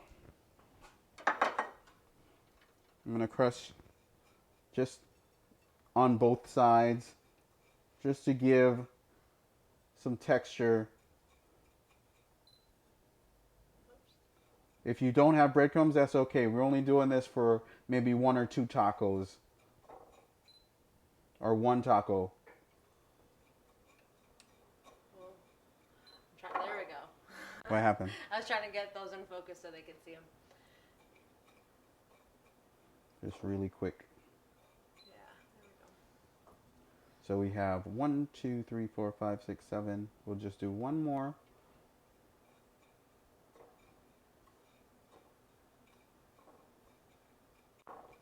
There we go. 8, right? We are ready to cook, right? Ooh. So I have my, you want to move over there? Yep. Okay. Here we go. Down at the floor is we're on the floor, Susie? I'm working on it. I'm not a professional technician, okay? All right, so here we go. We're going to get into our cooking phase, right? And we had some, earlier that I cannot find. What? Some, oh, here they are. Some taco shells. So we have our taco shells. You know what? Before we start cooking, let's do this as well. Okay? We're going to get another bowl. This is a bowl. It's a bowl kind of cooking lesson, right? And what I'm going to do, if you have your avocados, right? We are going to peel our avocados, right? And also, we're going to make guacamole. All right? We're going to make guacamole. So what I'm going to do is I'm going to slice through lengthwise the Not bad. Not bad. It was going bad a little bit, but we're going to cut that off. Right? So I'm going to cut this portion of it off here. Right? and just put the rest. I'll cut all this bad portion. But the guac. Yeah, well, that's why we have. I have two right here. Oh, what I just did is I hit the seed with the knife and just turned it to release it from the avocado, right? Just in case you missed that. I'm gonna do it again. So I am peeling the avocado right now. Alyssa said these tips are awesome. Thanks. You are welcome. And Cherie said, holy guacamole. I'm sure that's how she said it exactly. My sister. She's funny. All right. So I have 2 avocado right now because one of them was a little overripe. And this one is almost the same. Dang. Yeah. So I'm going to cut most of this off and just peel the skin off. I'm leaving a half because I'm going to make it a rough guacamole, right? Because I'm going to have a couple slices. Where did that come from? The joystick. How did that come off? I don't know. Hold on, keep going. Oh, Lord. All right. Susie's over here breaking our gimbal. This is funny. Professional production over here. Oh, Lord.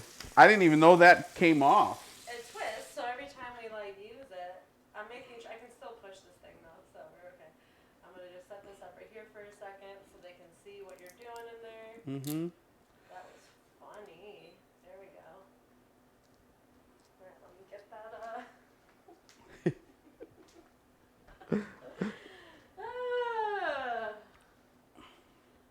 I don't know if Susie's showing you the sink of dirty dishes right now. No, just a little. No, you're good. Okay, good. So.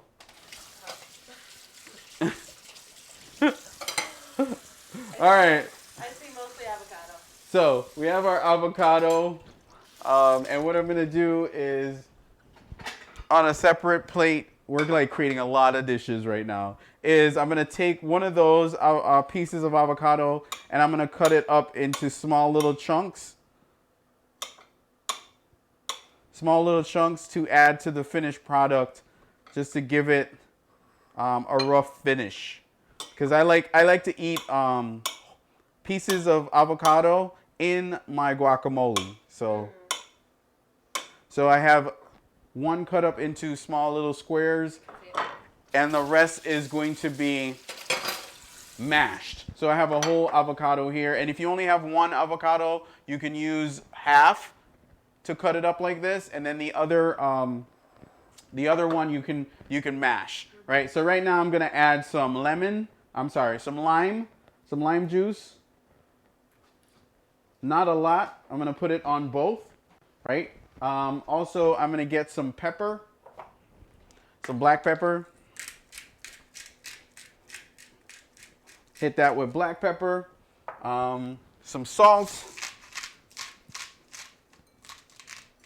Some salt on both, black pepper on both, like a teaspoon of each, right? And then what I'm going to do is the cilantro that I told you guys to get is I'm going to take a bunch of the cilantro, a good, nice, healthy bunch of cilantro here, and I'm going to chop that up. Chop that up with my knife. Really quick, we're gonna put these over here while I chop up the cilantro right here. So get your cilantro, take off a nice healthy bunch, and you're just gonna chop it.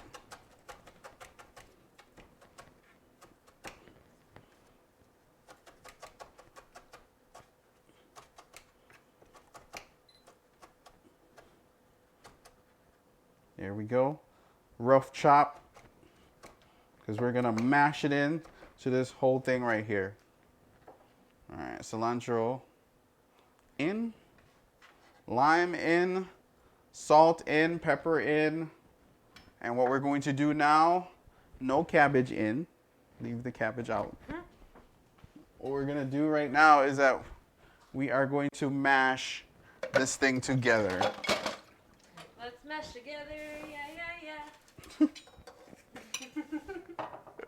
All right. You looking for a fork? Yeah. You need a fork? There's one in here. I got it. I got it. Here we go. We're just going to mash the avocado very quickly.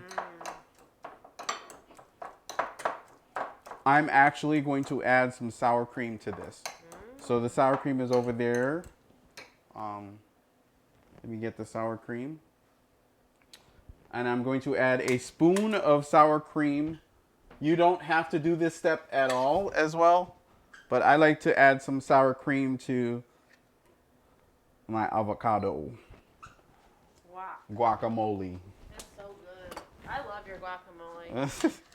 Whenever Rashawn makes guacamole, I always say guac attack for like guacamole attack, but you gotta say it like guac attack. So guacamole. It's called guac attack, Rashawn. Or yeah, whatever Susie calls it.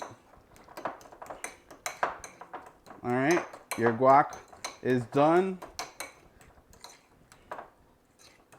And we're going to check our bread is looking good. Mm-hmm. Looking good. I think we still got some more time.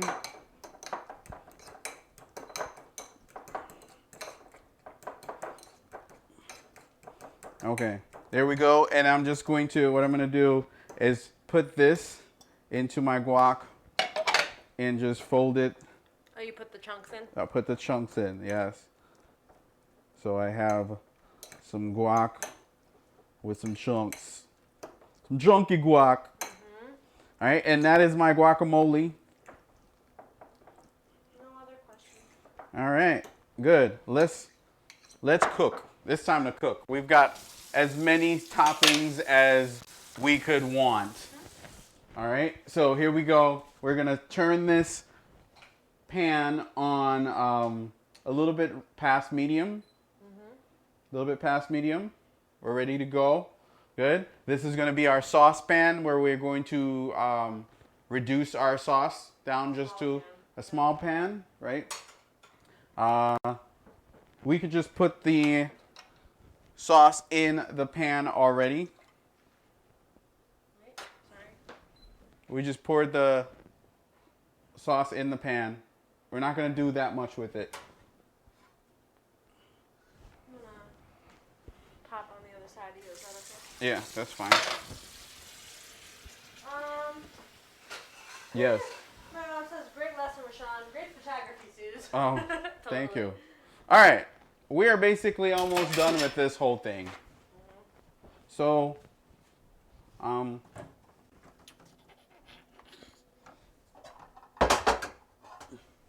if you've got your skillet, we are going to make, put this in the fridge, get it out the way. If you've got your skillet, we're going to make your shrimp in the big skillet, and then I'm also going to make the tofu in the small skillet. All right, we're gonna wipe that out. Make sure it's clean.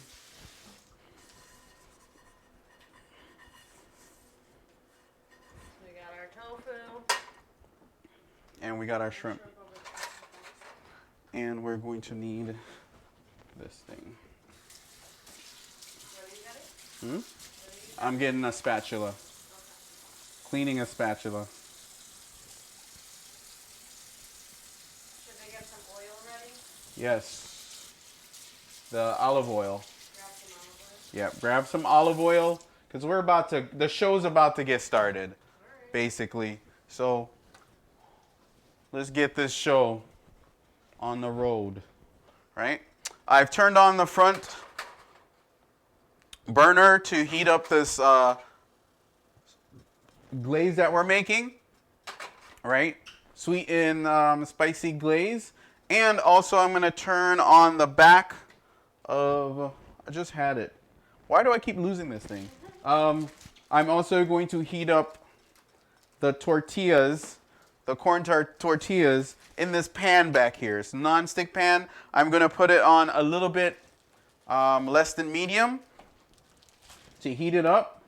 So we have like 4 things going at once, right? We have 4 things going at once. I'm going to put some olive oil now in this pan, just like that. Olive oil in the back here too. And just a touch for my,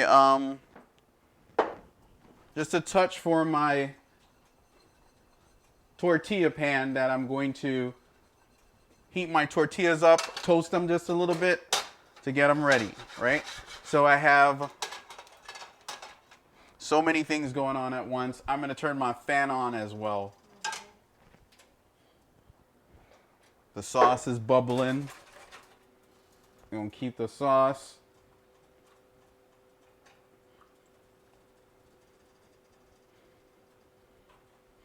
All right. Keep that sauce there. All right, we're going to just start with the shrimp without the panko crust. We're just going to hold on. We're going to test it and see if it not quite ready yet. Let it go for a little bit more. We're going to open our, all right, we don't want our sauce to go too fast, so turn it down just a little bit. We are going to take our tortilla shells and we're just going to throw one in there, wipe it around just like that, and do the same thing there just to get that going. We have the front. The front, it should be ready to go. So I'm going to put my shrimp in there. Ooh, that sounds sexy.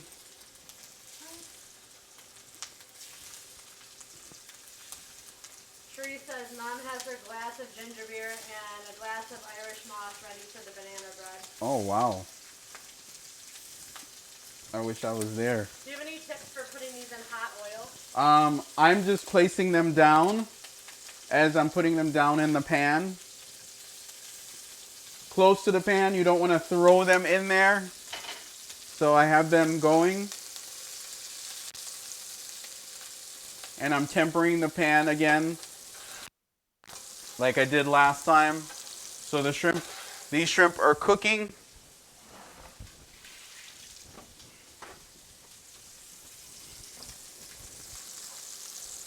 This is toasting, and your sauce is also working over here. So always turn the sauce? Yep. Stir the sauce every couple of minutes. It takes about 2 minutes per side of shrimp to get a nice sear on that. And we're going to start our tofu as well.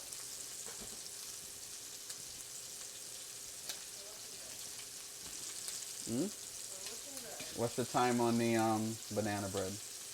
Hold on. It is 6:11 right now. All right, so we got about an hour, right? We got a couple minutes. Take them out. All right. So what we're gonna do is, again, temper our shrimp. We don't want to overcook our shrimp.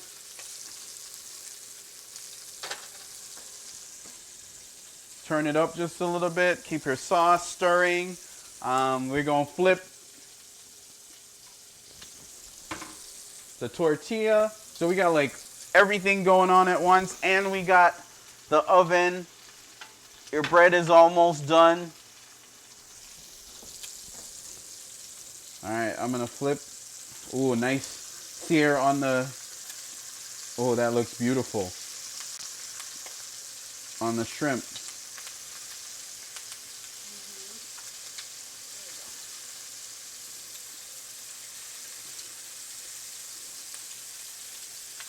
Nice sear on the shrimp. They look beautiful.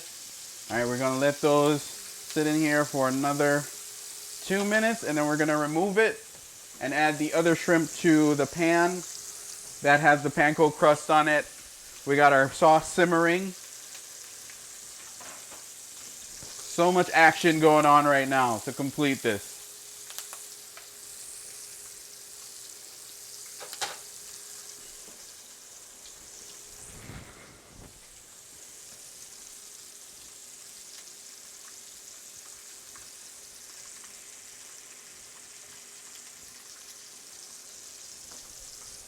We're going to get another.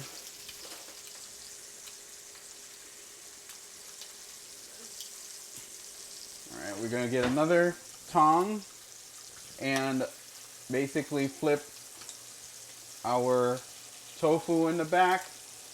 Be careful with them. We're just getting a nice brown, getting a nice texture. All right, your shrimp is all done. We're going to remove the shrimp from the pan and put them on a plate, or as I'm doing, I'm putting them on a wire rack.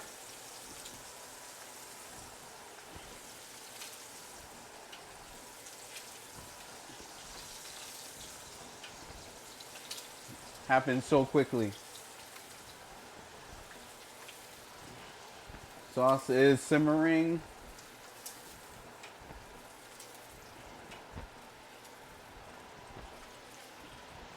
So that's one style of shrimp with no like added texture. This is going to be the second one.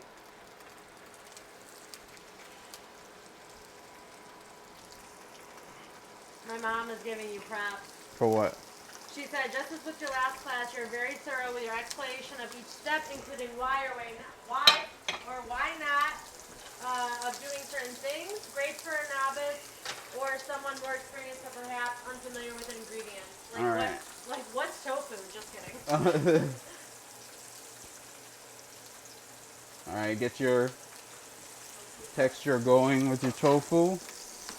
Yeah, what's the heat at for all that? For the shrimp, I'm a little bit past medium. For the tofu, same thing. For my sauce, I am at I'm at about between a low and a medium. The shrimp cooks really quickly, so I'm just gonna flip this because it has some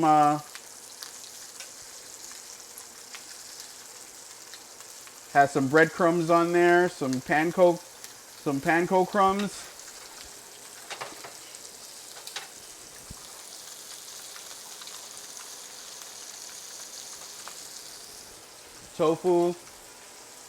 Tofu, you can basically remove the tofu from the pan as well.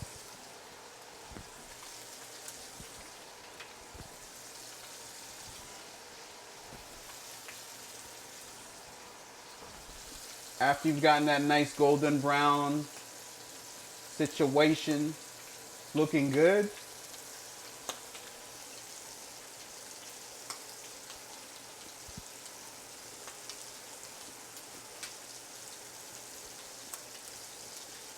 and the bread should be done, Suze. Okay. The bread should be done. Are you telling me? Yeah, we should. I'm gonna check the bread in a second.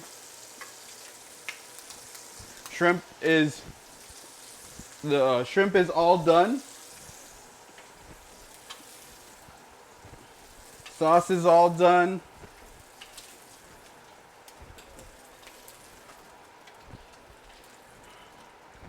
I'm gonna remove this from the pan or from the stove. And then I'm gonna get the last of my tofu. Put it also on the rack separate from the shrimp. Watch yourself. Turn the rear or the front off because we're done with the shrimp. Nice. All right, sauce is done.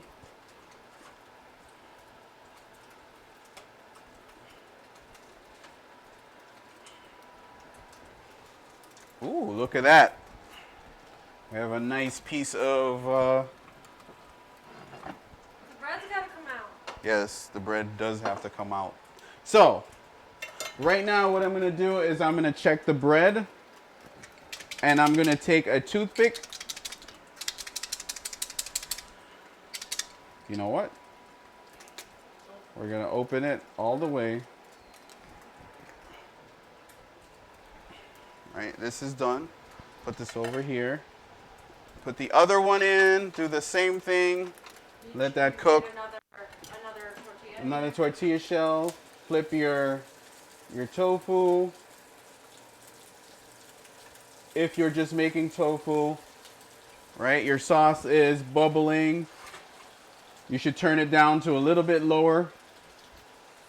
All right, and now we're going to check our banana bread.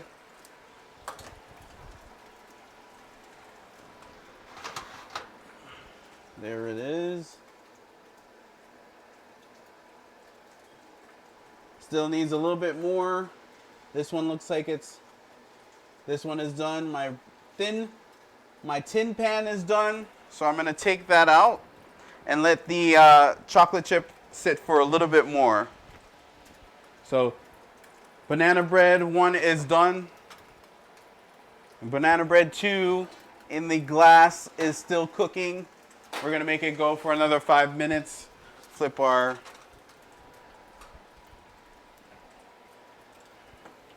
good. It looks amazing.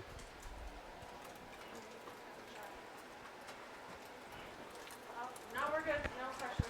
No questions. All right. Everyone's still with us. Good. We haven't lost anyone. Good. Sauce is looking good. Panko looking good as well. I think we're gonna stop it there for the panko or the tofu. We're just making like one. Alyssa, you can make as many as you want, or if you are doing your own vegetarian version of this, you can make as many tofu pieces as you want to add to your taco. But we're going to cap it right there as we're heating up our tortilla shells.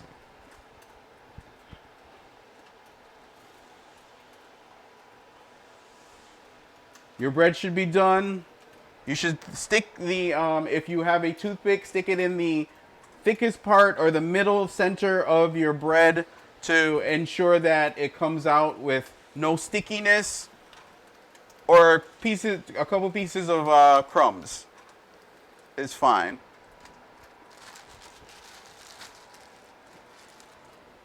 Heat up some more.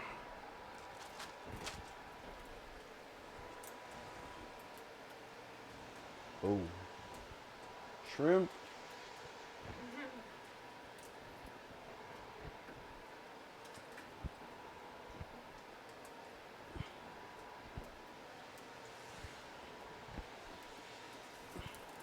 And we're going to turn this off. All seared things are turned off. We have our sauce still bubbling.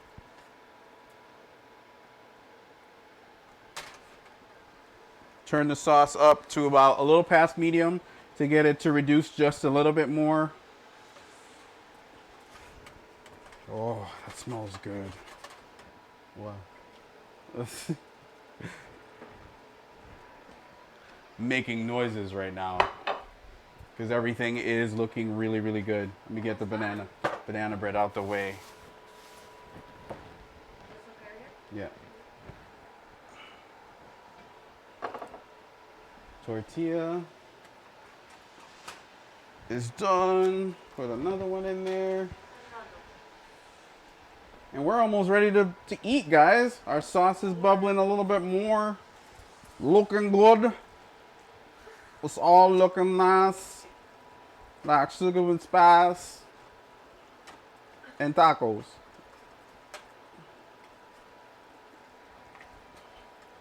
I turned up my sauce a little bit to reduce it to a little bit more.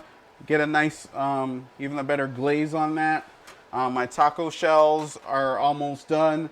The last of my banana bread. I'm gonna check it one more time to make sure it's good. Take another one of these. Turn my sauce off and let it simmer. Oh, that's That was, I got it. It came back wet, but that's the, what do you call it? The chocolate chips. Yeah. The bread is done. Woo. Bread is done. So we're going to remove it.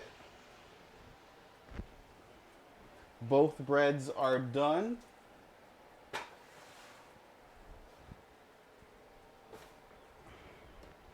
And our sauce is done. Let me close this oven so no one gets burned. Turn the oven off. Turn the burner off. Sauce is done. Our nice sauce is done. We're removing that too. Removing the tortilla toaster. I think I want to toast another one because I'm hungry. We're going to be eating a lot. I'm okay with that. All right, so we are basically done, right? I turned off all the heating elements. So all we have is a taco shell. We have the shrimp ready to go. I'm going to plate up a few of these so we can eat. All right. It is a mess in the kitchen right now, but we're going to clean it later. So here we go. We're going to start with taco shells. I'm coming over. Hold on. Bringing it over, friends. Starting with the taco shells.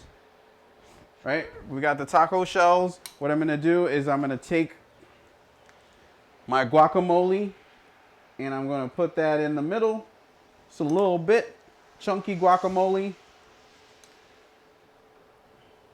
Right? And then I'm going to take a few touches of this cabbage and onions. Put it right on top. Just like that. I'm going to take a couple pieces of my thinly sliced cucumbers. Put it there too. And we're going to put these jalapeno peppers on last, right? So now I'm going to take a few pieces of shrimp.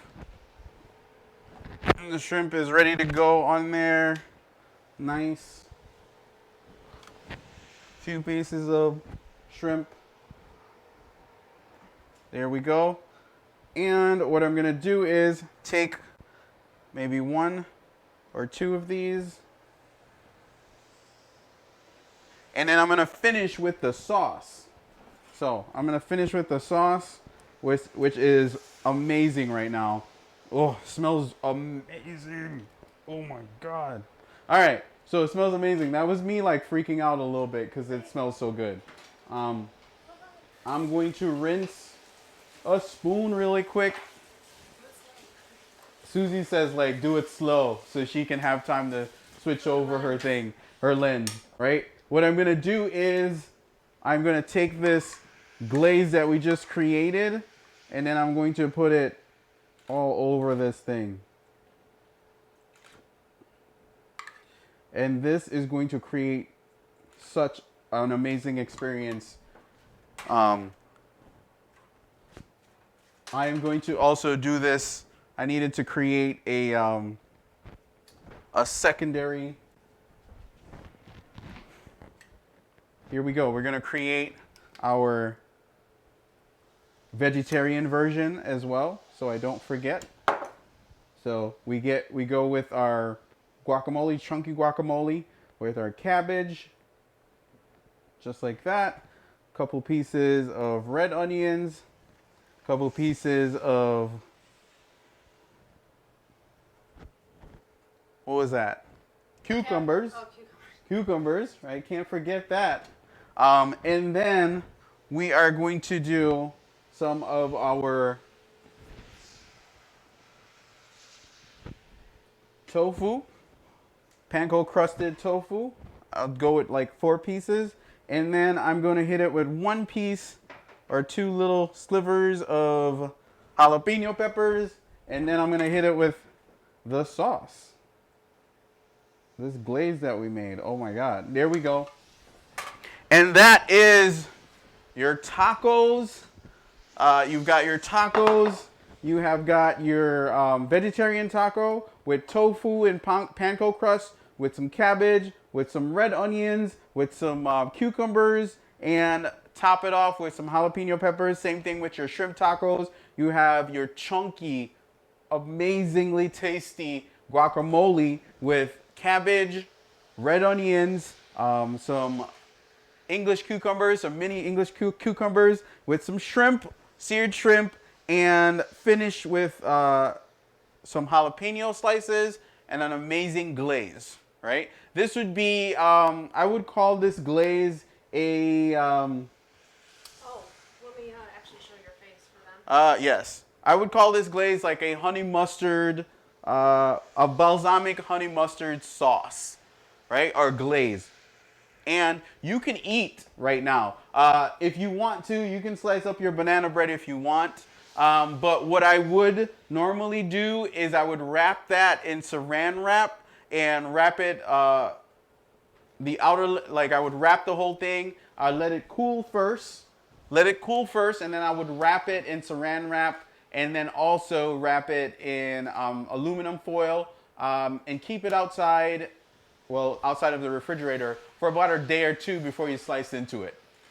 And when you slice into it, the saran wrap is going to create this like moisture on top of the outside crust that's going to make it even more delicious. It's going to create this sweet outside crust that's soft. And if you've ever had banana bread, the main part, my favorite part is the crust. I'm not going to lie to you. The favorite part of mine is the crust. And when it is wrapped and not eaten for like and you save it for like 2 days, you wrap it in sorry, I'm losing it right now, but you wrap it in the saran wrap and then aluminum foil, and then you don't eat it for 2 days. And then after those 2 days come, it is amazing. So that is the last step of the banana bread. You can slice it up and eat it right now, but I would say definitely try, if you made 2 loaves, try wrapping one and eating it like maybe 2 or 3 days from now. And then the one that you're want to try, you can eat it now. Okay? So, but these are our tacos. Our tacos are done. I have 3 shrimp per taco, or 4 pieces of tofu with some sauce sprinkled all over it. And it's all set. Oh, I think I just turned on my dishwasher by accident. Right? So that is your Bake It Till You Make It episode. Shrimp tacos and banana bread. The banana bread is going to be delicious. And I'm about to bite into this plate of shrimp tacos right now. Right? Susie's like, I want in. So we are going to, you know what? I also like to finish the tacos. I also like to finish the tacos with some cilantro. So I rinse some cilantro real quick and put the cilantro right on top of the taco to create even a different layer of flavor. Just to finish with some herbs. My mom said this looks beautiful, by the way. Thank you. Textures, colors. Yeah. All the things. There we go. All set. So we are all done for today's episode of Bake It Till You Make It. Again, we started with the banana bread in the oven, and once we got it in the oven, we made some really delicious tacos that we are going to have some fun eating. I am so hungry right now. My lips are dry. I need some water. But these tacos are going to go down so good right now because I'm going to taste it. Susie's going to taste it with me too. Right. So come on, Susie, let's go. Me? Yes. Okay. We got to eat these tacos. They haven't seen me yet. Hi, guys. All Here right. I am. Hi, friends. All right. Oh my gosh, you expect me to do this without getting messy? There you go. The tacos are meant to be messy. Tacos are like the perfect meals. Like that's the Oh, tofu? My tofu. Try the Shrimp? yeah, shrimp first. Wait. The other way. Yep. There we go. Here we go. Oh Right? my god, this is stressing me out. Why is it stressing you out? I need a plate. You need a plate for a taco? Come on. All right, so this is our taco, right? Shrimp taco taste test. We're gonna get right into it. Mmm. Sorry, guys. Oh yeah. How many of these do we have? We have enough. Ooh. Yeah. So good. Oh. That sauce. That sauce is so good. I don't even know what to say. Oh. I don't taste any poop. I'm glad there's no poop in this, Suze. That's delicious. Everything marries together lovely. It's nice and fresh, but it also is like, it's not heavy. Not spicy. No, and It's I nice don't and like sweet. spicy. It's like, I don't know. It's not. It doesn't feel necessarily like a light taco, but I don't know. It does. I don't know how to explain that. Like the flavors, it feels like a deeply flavored taco. Yes. But still like light because it's like small. Susie's trying to do her best job to like explain what's going on. This is not my forte. So guys. it starts with the layer of course, you got to bite through the crunchy corn tortilla or flour tortilla if that's what you have at home. Then you run into that chunky guacamole that's so amazingly, like it just coats the inside of your mouth and it's just like, what's coming next? And then you have the shredded cabbage, which is crunchy, along with, Susie's like, she's struggling over here, along with the red onions that gives you a splash of freshness, but also a splash of flavor. Then you have the cucumbers, English cucumbers, and then on top of that, you bite through the shrimp, and then you get some of the sauce, and then you get a little bit of the, the jalapeno, which rounds out everything. So that is a well-balanced taco. That is a meal in your hand. And I'm gonna try the tofu. I'm gonna try the tofu taco as well. Try it. Can I try it? Yeah. Hold on. Let me cut this in half. You guys, I'm sorry you have to watch me eat this right now. Well, they can be eating too. Take a photo. Take a photo of this for real. Take a photo so we can see how you guys did. Yeah. Take a photo and send it to us either through Facebook, Instagram, through my page on Plated Soul or through Musicality Central. So like plug. Huh? Yeah, selfless plug. All right. It's so good. You mean shameless plug? It's falling apart. I'm sorry, guys. People do this like for fun. Like they watch people eat. The tofu is so good. Is it?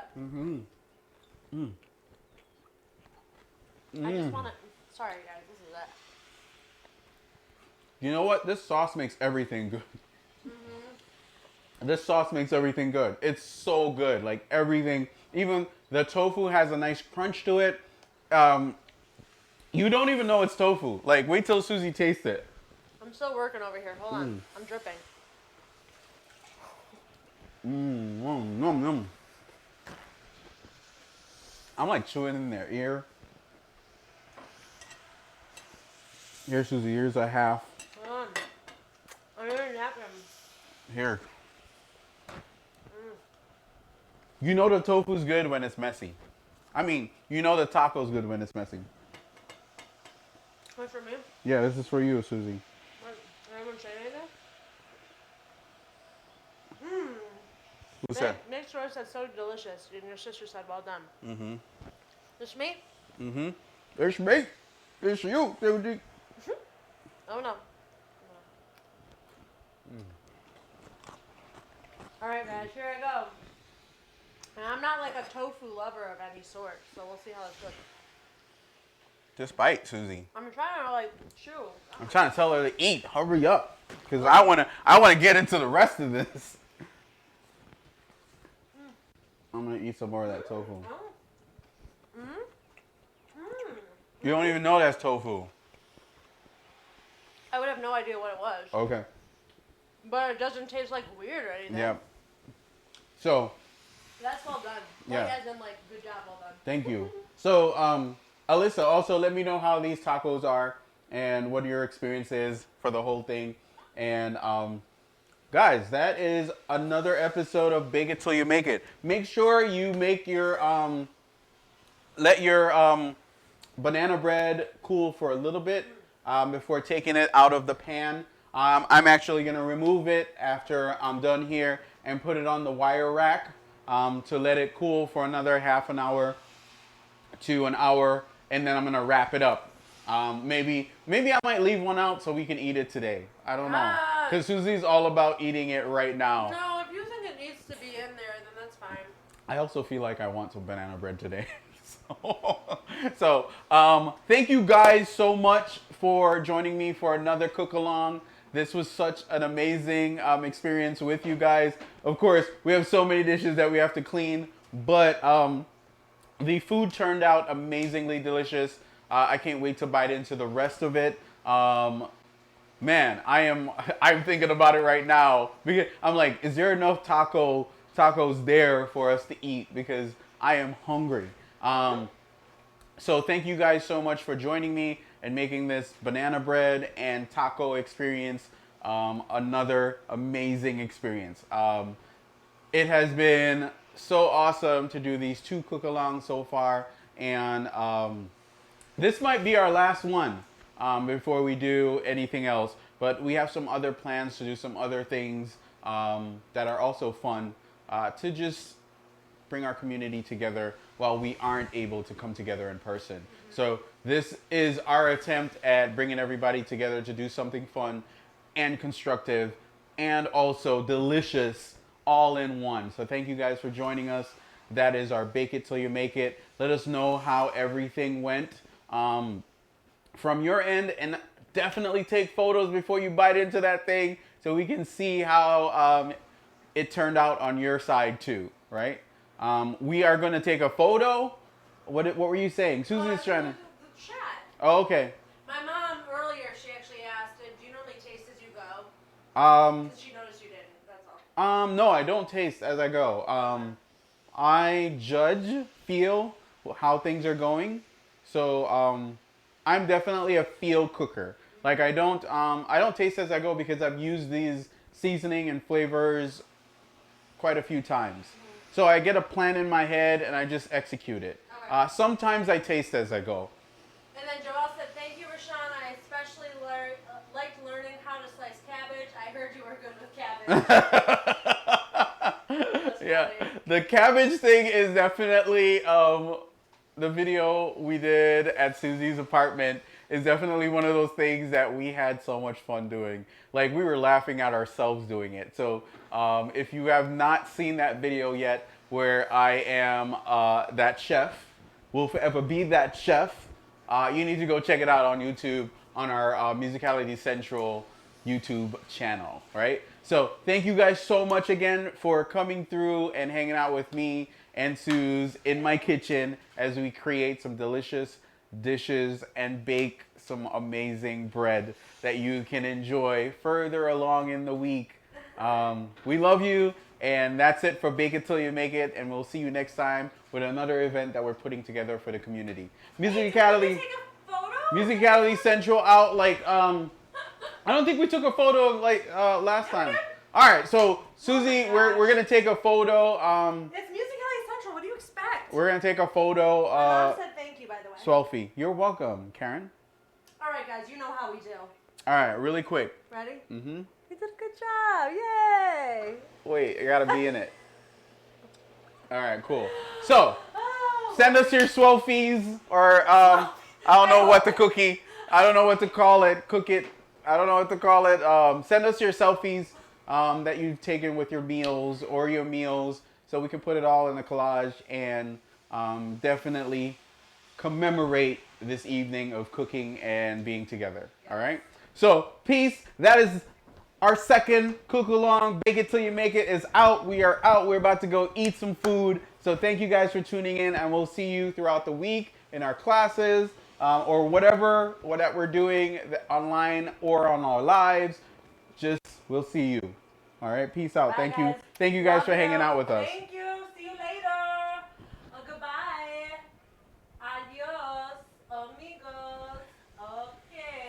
Okay. We can do it.